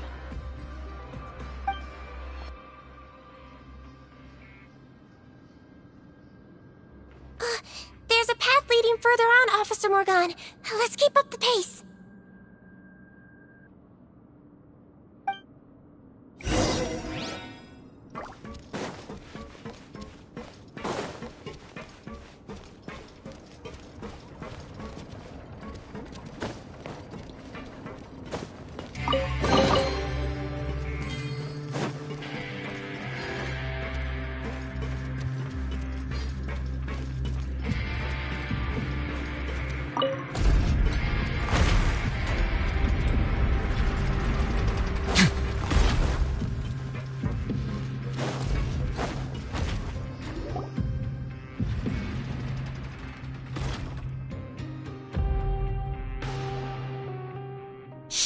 There's a whole bunch of people in there!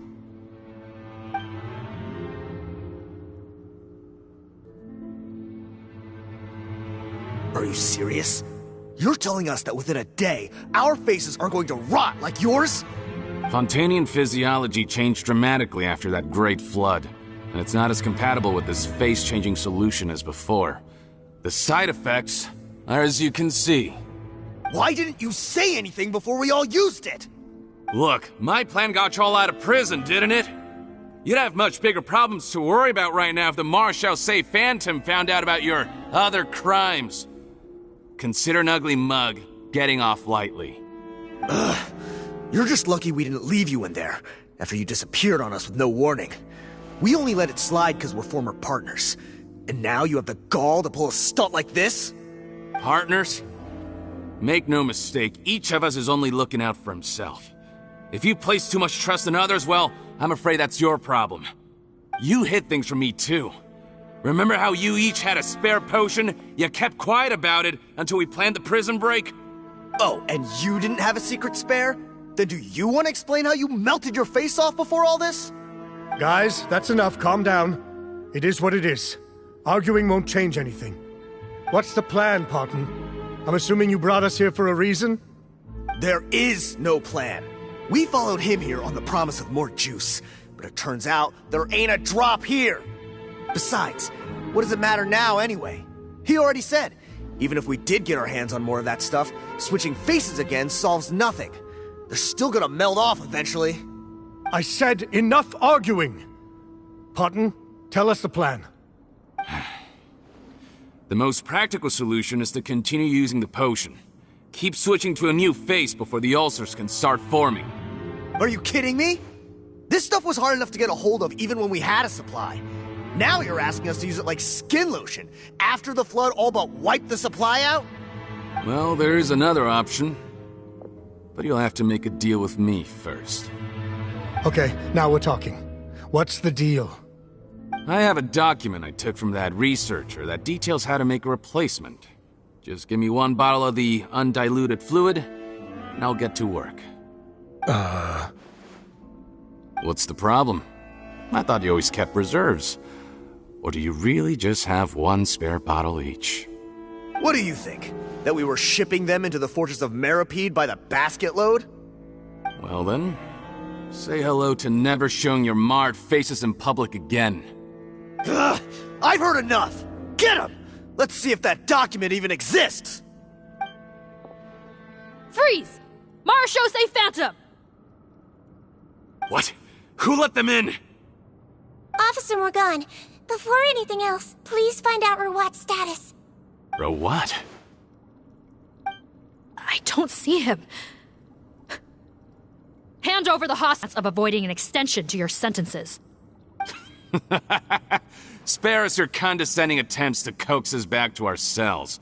You think we're looking to negotiate? Rawat is dead. Patton? Arrest them all! Don't let anyone get away!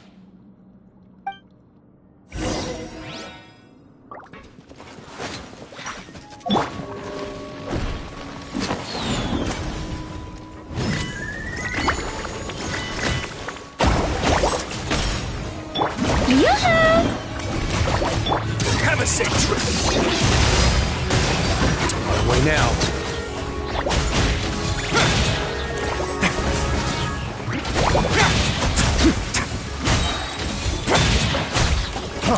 Freeze! Let the world come alive! Let the mighty be humbled.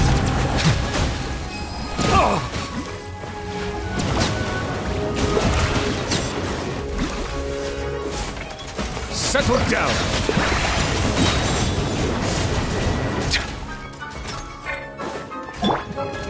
I swear, it's for medical research.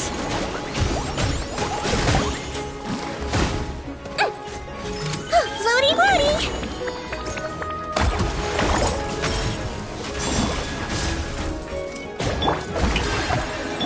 Bow your head. Huh. Gotta say, I never expected to see the head nurse in combat. Some patients respond better to a more aggressive treatment plan. Did we get everyone? Captain, we finished the head count. Potten's missing. Over there! The door's closing!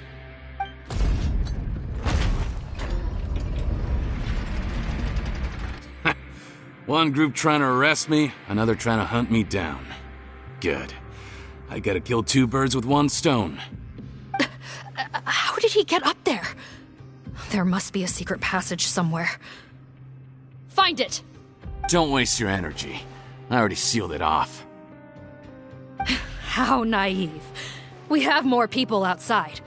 If we're not back out by the agreed time, they'll come to our rescue. Well then, you'd better hope they get here in time.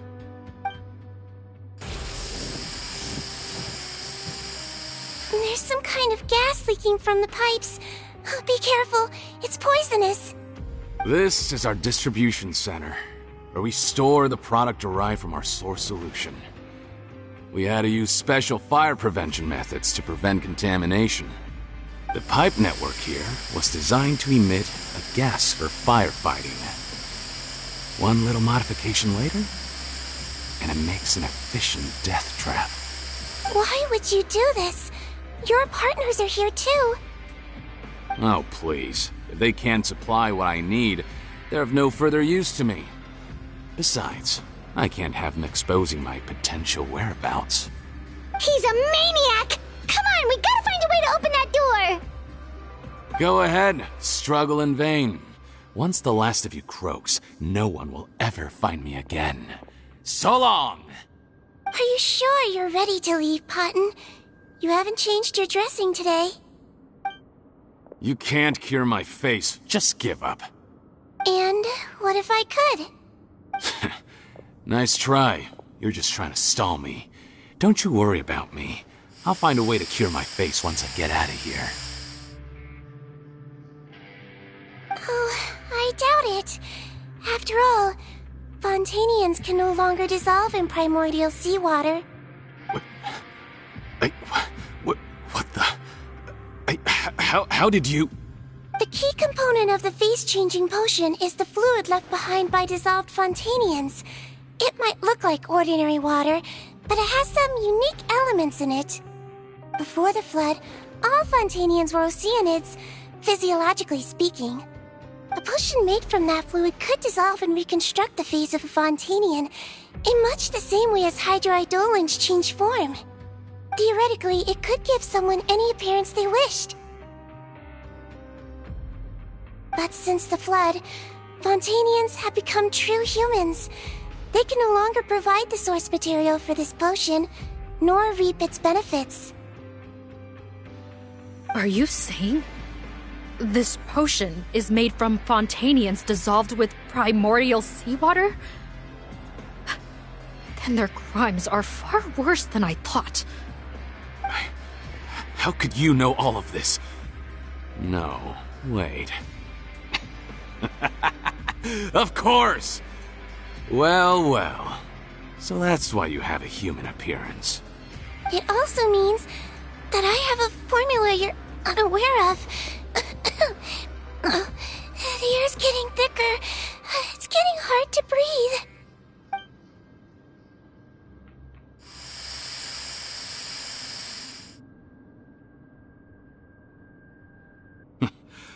I might get to make a deal today after all. Alright, keep talking. How do you intend to give me the formula? Oh, it's not a formula, but a finished product. I have a bottle of it right here. What? When I tried Rawat's skincare product, I noticed it had a certain special component in it. So I had my friends gather some other ingredients for me, and sure enough, a little experimenting later, I'd produced the potion. I'm guessing his skincare lotion contains the fruits of your joint research? Huh. Impressive guesswork. Yeah, we were a supplier for some of the raw ingredients. But it only contains a tiny amount of the active ingredient. The effect is minuscule compared to the undiluted fluid. Well, I found a way to reverse the dilution process, giving the skincare lotion a similar effect to the fluid it is derived from. That's impossible. If I tell you some of the ingredients, I think you can figure it out. First, you need to combine tainted hydrophantasm tissue with transoceanic pearls at a ratio of around 3 to 7. Tainted hydrophantasms and transoceanic pearls. I see. Can't believe I never thought of that. So, can we make a deal? Sounds good to me. There's a delivery pipeline beneath this window. Drop the potion in, and I'll release you all. Nope, not trusting you that easily. You're like those naughty kids who try to hide their illness. Open the sluice gate first, then I'll hand you the potion. Even if you're not bluffing, your potion won't cure my face permanently. You really think you have any leverage here? I'm not closing the valve this time. Clock's ticking. Fine, then I'll just stand here with the potion in my hand. And when I faint from the poison, I'll drop it and it'll be destroyed. No.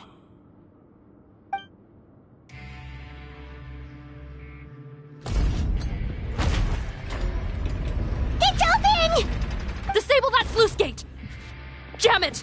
Don't let it close again! That's more like it. In that case, a promise is a promise. Head nurse, there's too much poison gas in here. We have to leave, now!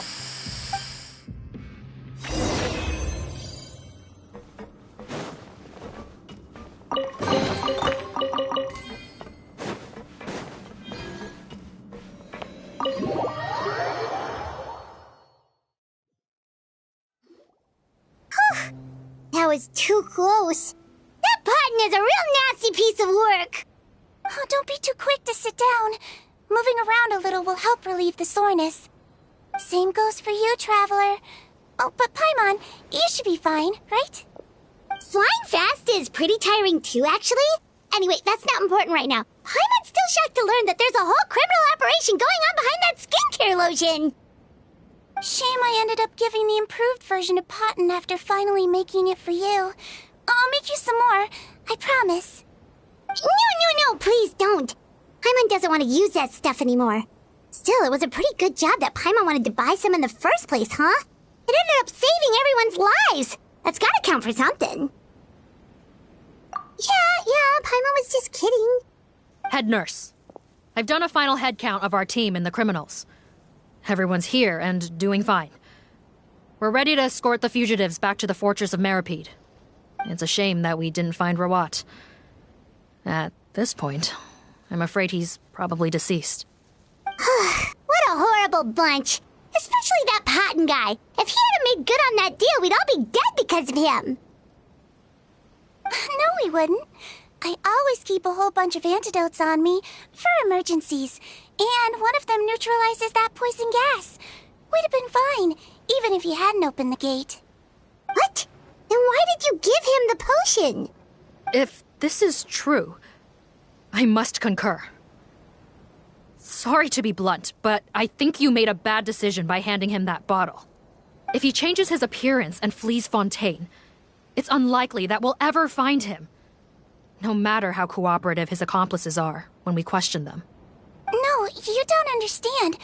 I gave him the potion precisely so we could be sure where he'll go next. What do you mean? We gotta hurry. She won't last much longer.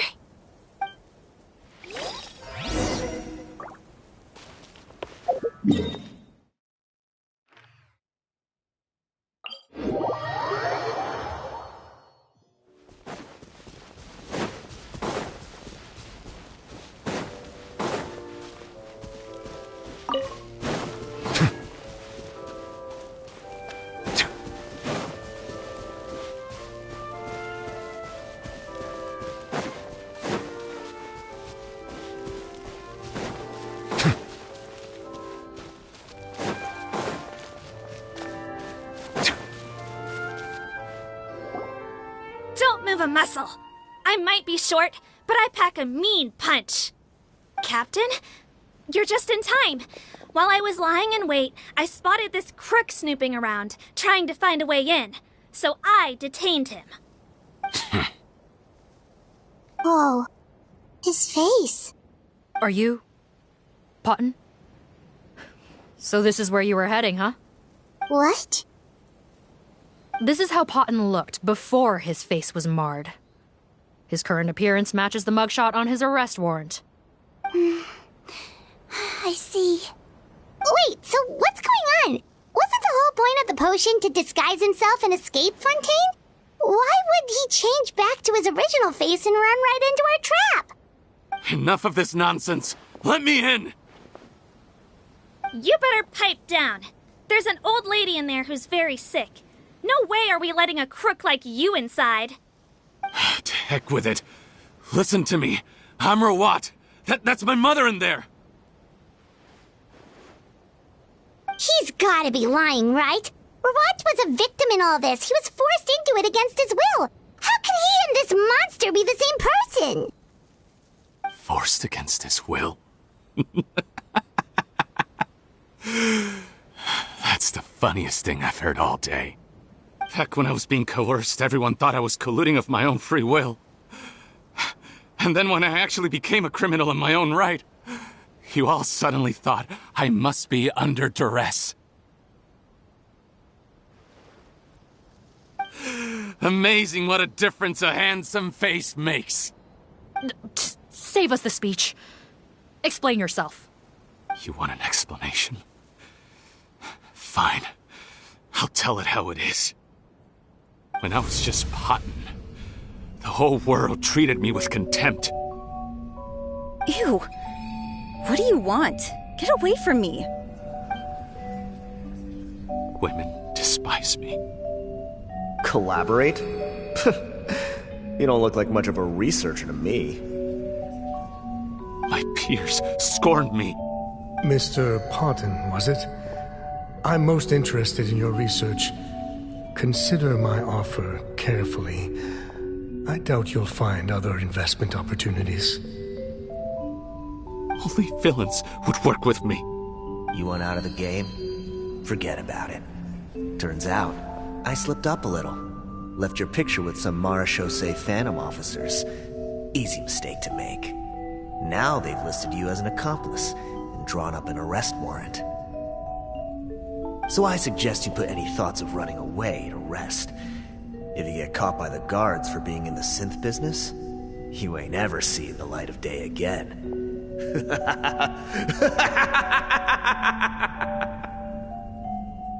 There was no way out for me. Until I could stop being Potton. Mr. Rawat, I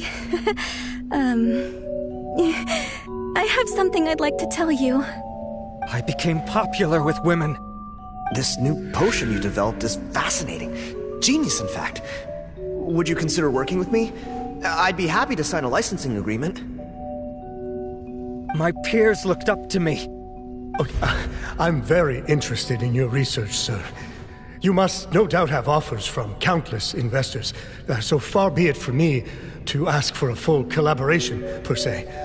I merely wanted to express my interest. No pressure at all, naturally. And the villains even began to fear me. Becoming Rawat showed me what a superficial world we live in. But I did not hold a grudge. After all, this superficiality could be made to work in my favor. Or so I thought.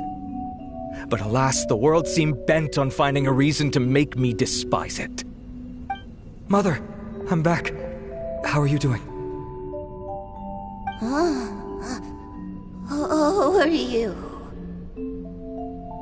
I bought the best medicine Mora could buy, but nothing would cure her illness. In the end, I hoped she'd at least be able to see her son one last time before she passed, but when everyone else rejected me, the only person who cared about me was my mother. Then, when I became a rising star in the Fontaine Research Institute, I was unrecognizable to her. I have to let her see me again. Even if it means donning my own wretched, ugly face. Well, is that enough explaining for you? Now do you understand? Let me inside already! Have you ever considered if you'll even be able to look your mother in the eyes after what you've done? You found a way to completely change your identity. You could easily have escaped from them. But no, you chose to keep working with them. Why would I want to give up on such a lucrative business? The profits were dozens of times that of the synth business, and it was all above board.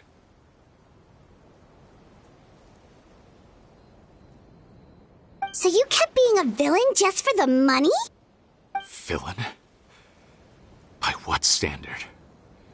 Is doing evil deeds really what makes someone a villain in your eyes? Or does it all come down to the way they look? None of you saw a villain when I was wearing my other face, did you? You have no right to judge me! You're all just fake people living in a hypocritical world! I regret nothing! My mother would understand! You're a villain to the core! But especially that tongue! Honestly, I don't see a villain when I look at your current face either. Don't humor me. You don't seem surprised by my confession in the least. How long have you known the truth? I didn't know anything for sure until you chose to take that potion bottle and spare our lives. But if you're asking when I started suspecting you, it was the first time you came to see me at the infirmary. I had to confirm my suspicions. That's why I chose to join this investigation. Are you kidding me? A young, promising researcher and a wretched criminal? What on earth gave you the idea that they could be one and the same person? Well, there were no visual clues. This potion's face-changing effects are very powerful. Even as a Melusine, I couldn't see through the disguise. But I believe I understand humanity a little better than most of my kind. Humans have certain fundamental qualities that do not change with their appearance. Fundamental qualities, huh? So you think you're the one who's seen through me, do you? Most people probably don't know this, but I think I can guess what your deal is. Melusine constitutions are very close to that of water, so it stands to reason that the potion should work on them too. You use it yourself, didn't you? That's why you have a human appearance. Sigewinne? Yes, you're right.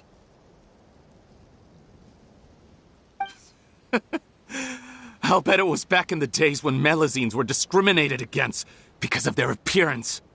It was either carry on living in the gutters as part of an alien race cast out by humanity, or become the head nurse of the fortress of Meripede, revered by all. Not a hard choice to make. It's a no-brainer. So you see, you and I were the same. And I'm the one who saw through you! That's not important right now. You came here to see your mother, didn't you? Well, I can grant you your wish. Huh? Head nurse, I'm not sure that's a good idea. in his current state. Don't worry. Back in the warehouse when I traded the potion for our lives, I was doing it to test him. He was willing to risk sacrificing his only chance of escaping capture by opening the gate in exchange for the potion. Also, he could see his mother again. If nothing else, his concern for his mother is genuine. I see. So before you arrest him, please allow him to see his mother one last time. The Traveler and I will accompany him. You have nothing to worry about. All right. I understand.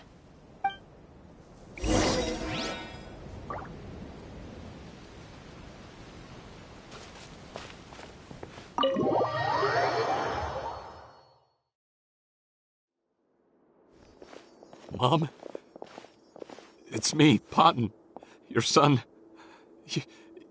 You recognize me now, don't you? Mom, what's wrong? I'm sorry, but I have some bad news. I examined your mother last time we were here, and it appears that due to her prolonged fever, she's lost her eyesight. What? Your appearance no longer has any bearing on her ability to recognize you. But there are always other ways to remind our loved ones who we are. Wouldn't you say? No, it can't be. Please, Mom, open your eyes. It's me, your son, Potton. If you really can't see my face, then here, take my hand.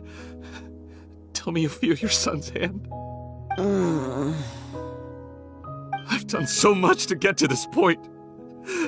Please, you have to recognize me.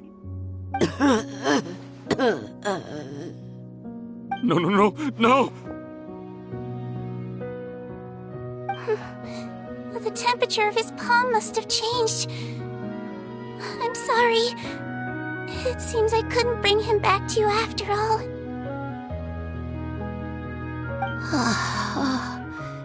It's you. Thank you. Oh, of course. Mom, why will you answer her and not me? Why? No more questions, Potton. She's gone. Mom?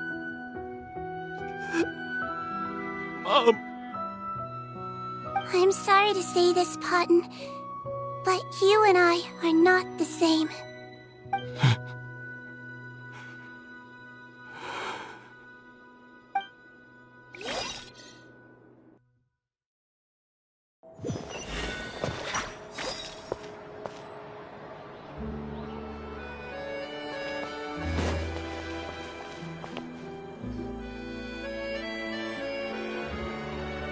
The wait is over, everyone! The sale of our new skincare product, Romaritime Essence, will now begin. Another skincare promotion! And it's selling as fast as last time. Wonder what people would think if they knew what was in the last batch. Oh, Sigewinne's here too! Hey, Sigewinne! Oh, Traveler, Paimon, hello! Oh, I hope you two got a good rest yesterday after all your hard work. Of course! Nurse's orders, right? Anyway, are you here to take notes for your next article? Actually, I'm mostly here to help Officer Morgan wrap up yesterday's case. Ah, that reminds Paimon. That stuff sold like crazy, didn't it? Is it gonna cause huge problems? Nope, there's nothing to worry about. Unless modified, Butterfly Dew is an excellent skincare product that's completely safe to use. Besides, officers have already retrieved all Butterfly Dew purchased on the market. Now it's just a matter of disposal. After consulting Monsieur Nervulette, I came up with a way to neutralize any harmful effects, so it'll evaporate naturally without polluting water or soil. Wow, it's Sigewinne to the rescue again! Thank you for serving as our consultant, head nurse. All the butterfly dew we recovered has been disposed of, according to your instructions. Great! Good job, everyone! Also, you mentioned you wanted a copy of Rawat's interrogation records. Well, technically, Potten's records. Anyway, I have them with me. Here. After he saw his mother for the last time, it was like all his mental defenses came crashing down. He put up no resistance during the interrogation and answered all our questions. We learned a lot. Apparently, the formula was something he discovered by chance while helping the criminal gang produce synth. Later, he came up with the idea to dilute it and use the resulting substance as a skincare product. Their supplier was Vache, but you could also argue that they were the ones doing him a favor. His operation helped Vache's gang dispose of an enormous amount of evidence. It made for a seamless collaboration. One man's trash was another man's treasure, and there were no loose ends. It's no wonder we never noticed what Potten's gang was up to. Vache again, huh? Is there still no end to the harm he caused? Make no mistake. The crimes of Vache and his accomplices will come to an end. It's only a matter of time. Since the flood cut off their supply of primordial seawater, they've been forced to resort to riskier methods, like using their private reserve to attack people on the street. Naturally, those attempts all ended in failure. After receiving numerous reports, we were able to zero in on the gang and eventually round them up. That sounds more like it! Based on what he told us in his confession, we pretty much had him backed into a corner, even though he made a point of distancing himself from the gang while disguised as Rawat. He tried to throw us off his tail by reporting his accomplices, giving him enough time to transform back into Potten and see his mother one last time. But there was one thing he hadn't anticipated. Even though Potten had been missing for a long time, we were very much still on the lookout for him. So the moment he appeared in public after changing back to his original appearance, we caught him. So he tried this once before, huh? Guess he really did want his mother to see him again. But in the end... Looking at the interrogation records, it seems like he spent the first sum of money he earned as Rawat on his mother's treatment. Yes, which is why I suspect that his initial motive for using the potion was not personal greed, but a desire to become somebody who had the power to save her. Even so, he went too far. In the end, he got what he deserved. I understand. Thank you for bringing me these records. Why did you want them anyway?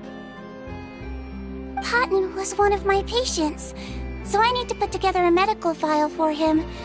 My teacher always stressed that a person's life experiences are just as important to their file as their medical history. Why are you still treating him like your patient? Isn't he kind of beyond redemption now? That may be true, but a patient is a patient, regardless of the choices that bring them to my care. One last thing, head nurse. Please keep everything you know about this potion a secret. It would be for the best if most of Fontaine knows nothing of its existence. I know my fellow officers and I will be able to sleep easier if that's the case. Of course, not to worry. Thank you for understanding. I'll take my leave then. So, Sigewinne, did you really use that potion yourself? Why do you sound so surprised, Paimon? I told you all about it. It was quite a while ago now. You mean that story about the witch and the potion? So it was really, actually, genuinely a true story? Yes, it really, actually, genuinely was. But... I know. There are some secrets I can't tell anyone about. But considering everything we've been through together, I know I can trust you with them. Before I tell you, though, could you follow me somewhere? I want to pay my respects to an old friend. Of Of course.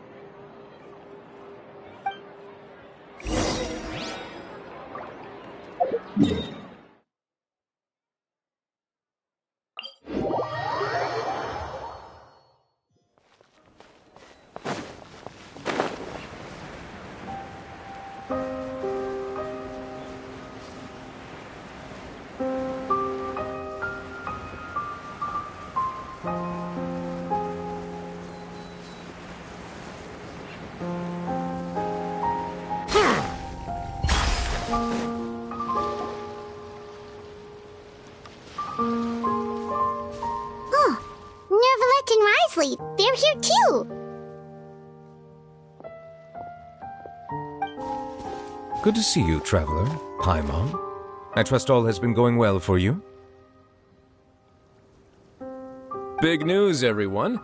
The Udex is out of his office on important business. Hmm? Is that genuinely something people would consider big news? Why wouldn't they? Important business is a big deal. Ah, yes, you're quite right. When someone you care about requires emotional support, being there for them at the right time and place is of the utmost importance. After reading the Maréchal Phantom's reports, I had a feeling a trip here might be in order. Take note. That, my friends, is how Monsieur Nervalette shows that he cares. We're both here for the same purpose, actually, to accompany Sigewinne as she pays her respects to her late teacher. So the old friend she mentioned was her teacher then? The witch? Oh, sorry. Paimon didn't mean to be rude. It's only 'cause Sigewinne calls her that all the time, so... I doubt she considers that title to be offensive, Paimon. Don't worry. Indeed. In fact, I believe Sigewinne would take it as a sign of affection. She has spoken of this doctor on many occasions, and it sounds like she was a truly generous individual. In those days, many people harbored prejudices against Melusines. She was the only teacher willing to take Sigewinne on as a student. Wow. It's really nice of you two to be here for Sigewinne. Guess you guys really look out for your younger colleagues, huh? Younger colleague? Well, that might be true for the Udex, but I'm not sure I can say the same. Sigewinne served a sentence in the fortress of Meripede hundreds of years ago, and after she did her time, she decided to stick around. She's been an integral part of our administration ever since. Strictly speaking, the head nurse has been around longer than most people in the fortress, myself included. Pretty sure that makes me the younger colleague. She served a sentence?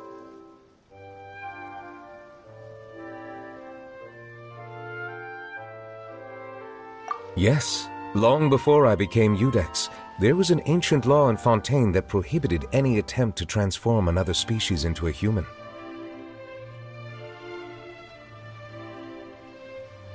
Initially, I and most researchers believed this law to have been imposed due to ethical concerns. But now, it seems more likely that the law was nothing more than an insurance policy, a way for Egeria to ensure that her people would remain insulated from the truth, thus enabling them to lead more straightforward, happier lives. Ignorance is bliss, as they say. Sigewinne had her reasons for choosing to obtain a human form, but the act was nonetheless in clear violation of the law. Could you tell us a little bit more about what happened back then? Certainly. Sigewinne does not object to her close friends learning about her history. In fact, I first learned of it myself because she confessed the truth to me of her own volition.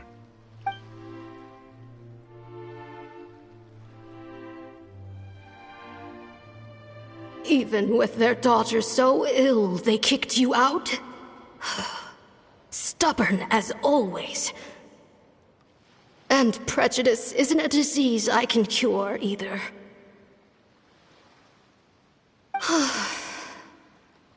Shame that I don't have the energy to get over there.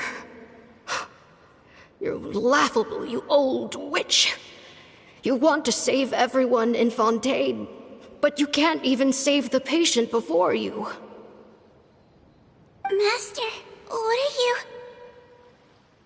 I discovered a strange disease, one I suspect that every Fontainian suffers from. But without witnesses or proof, no one will believe me.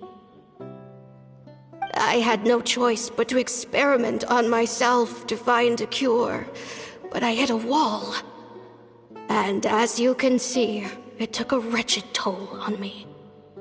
Then I'll find a cure for you, and then you can go cure her. There's no need. I am beyond saving now. There's nothing you can do.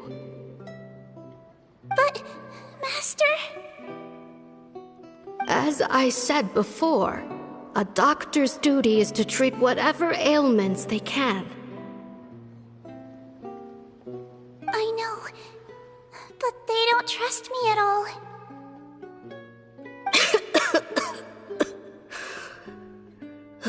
That girl. She's your first ever patient, isn't she? Tell me, what cost are you willing to bear to see her cured? I'll do whatever it takes. Even if it means breaking the law and being punished for it? As long as I don't hurt anyone. Yes.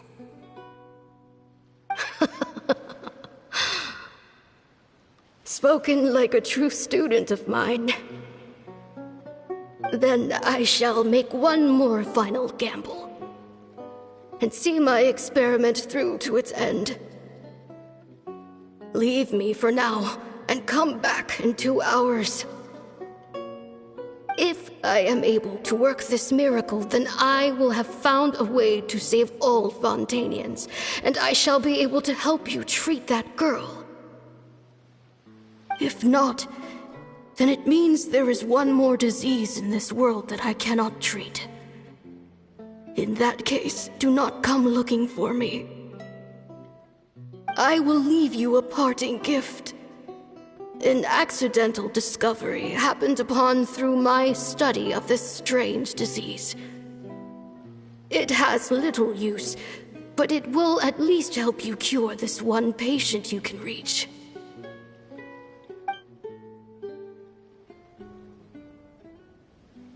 When Sigewinne returned, the miracle had not occurred. She found a potion bottle and a note on the table. After using the potion as instructed, she gained her current form, breaking Fontaine's law in the process.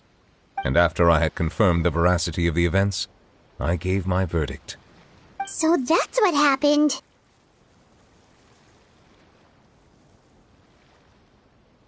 I fear Sigewinne only understood the full story after the truth about the dissolution of Fontanians was uncovered. When I reflected on all this with that knowledge in hand, I felt a deep sense of regret. As I use the law to uphold justice, there are times when I cannot help but acknowledge its ruthlessness. After the final details of the events surrounding Sigewinne's transformation came to light, I checked several sources and, thankfully, the legal code does not require Sigewinne to shoulder any additional punishment. Wonder how she feels about all this. Since she invited you here, I imagine she intends to speak of these matters with you, no?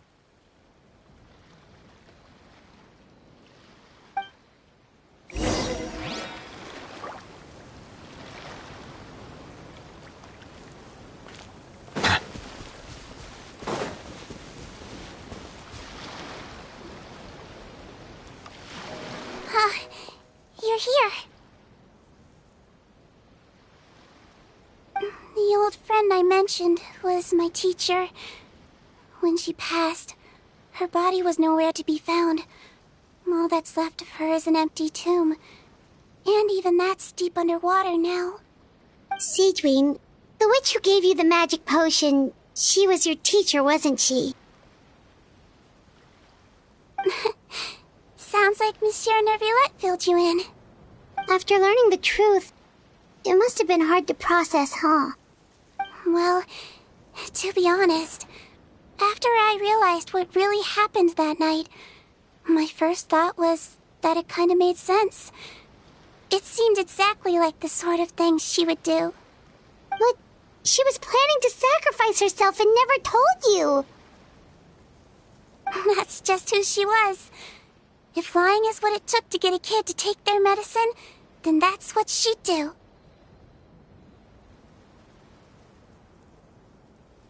Alright, but why did you turn yourself in? I broke the law, simple as that. My teacher made her choice, and I made mine. True. It's just the way Potton framed it when he was asking you all those questions, it made Paimon really mad. You're not like him at all, and everything Neverlet said confirms that. And yet, you were still convicted and thrown in prison. It just feels so unfair. Unfair? I happen to think just the opposite. If I hadn't served that time, I'm not sure I would have been able to stay strong when he was questioning me. What makes you say that? I knew you'd be curious. Let me tell you a story.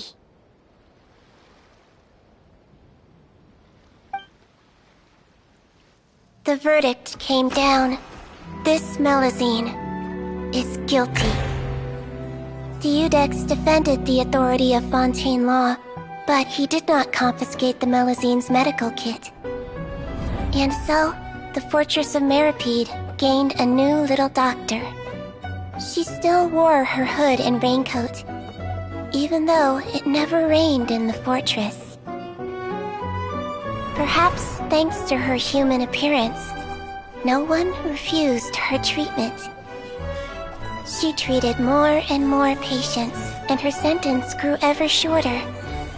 Finally, the people of the fortress could not live without her, and though her sentence ended, she did not leave them either. Then one day, she received an invitation from the outside world. The location seemed familiar, and when she arrived, an old lady was waiting for her. She saw right through the Melazine's disguise, but didn't reveal it. Instead, she asked a question. Tell me, why do you think you gained the respect of so many people, despite being a Melazine? Because I look like a human? It's been 50 years, Sigewinne, and you haven't aged a day. I think everyone knows you are not human. I finally found you, after all these years. I still remember, you know. It was you who saved me that night.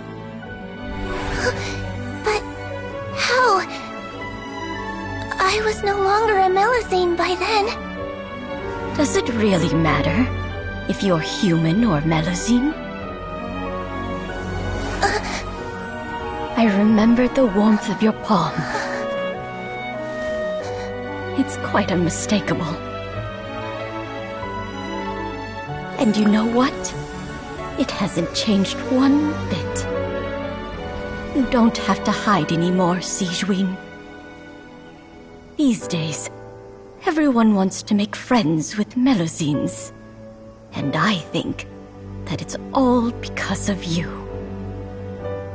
I'm sorry I couldn't say this until now, but thank you, Dr. Melazine. Now that's an ending Paimon can get behind. After hearing everything Potton said, I wanted to tell him that it didn't matter who he looked like on the outside. But it was too late. The warmth in his palm had already disappeared. I tried to treat him, but the roots of his problem had nothing to do with his face.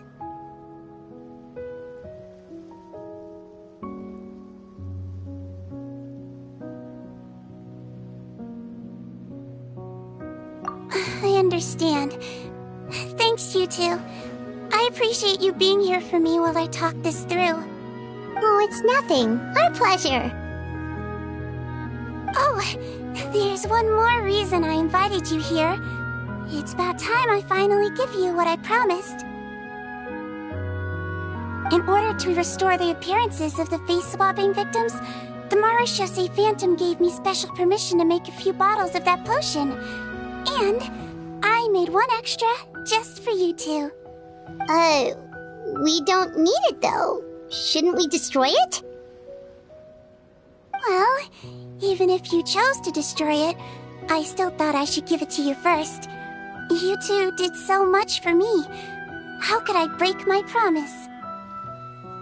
Well, fair enough, but anyway, Paimon's definitely not interested in this stuff anymore.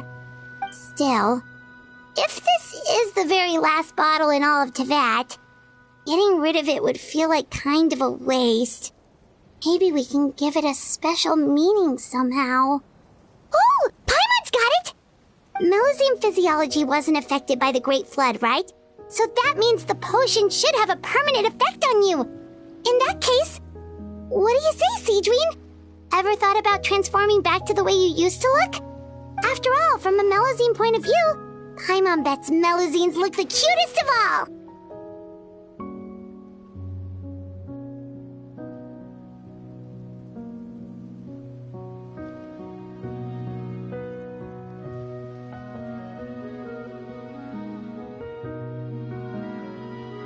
Paimon, after everything, do you really think it matters whether I'm Melusine or a human?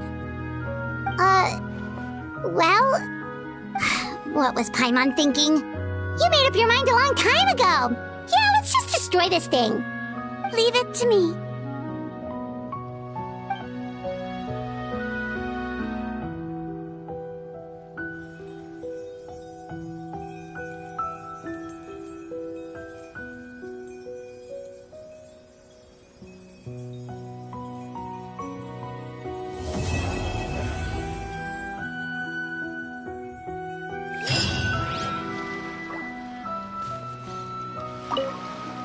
I'd like to stay here with my teacher for a little longer.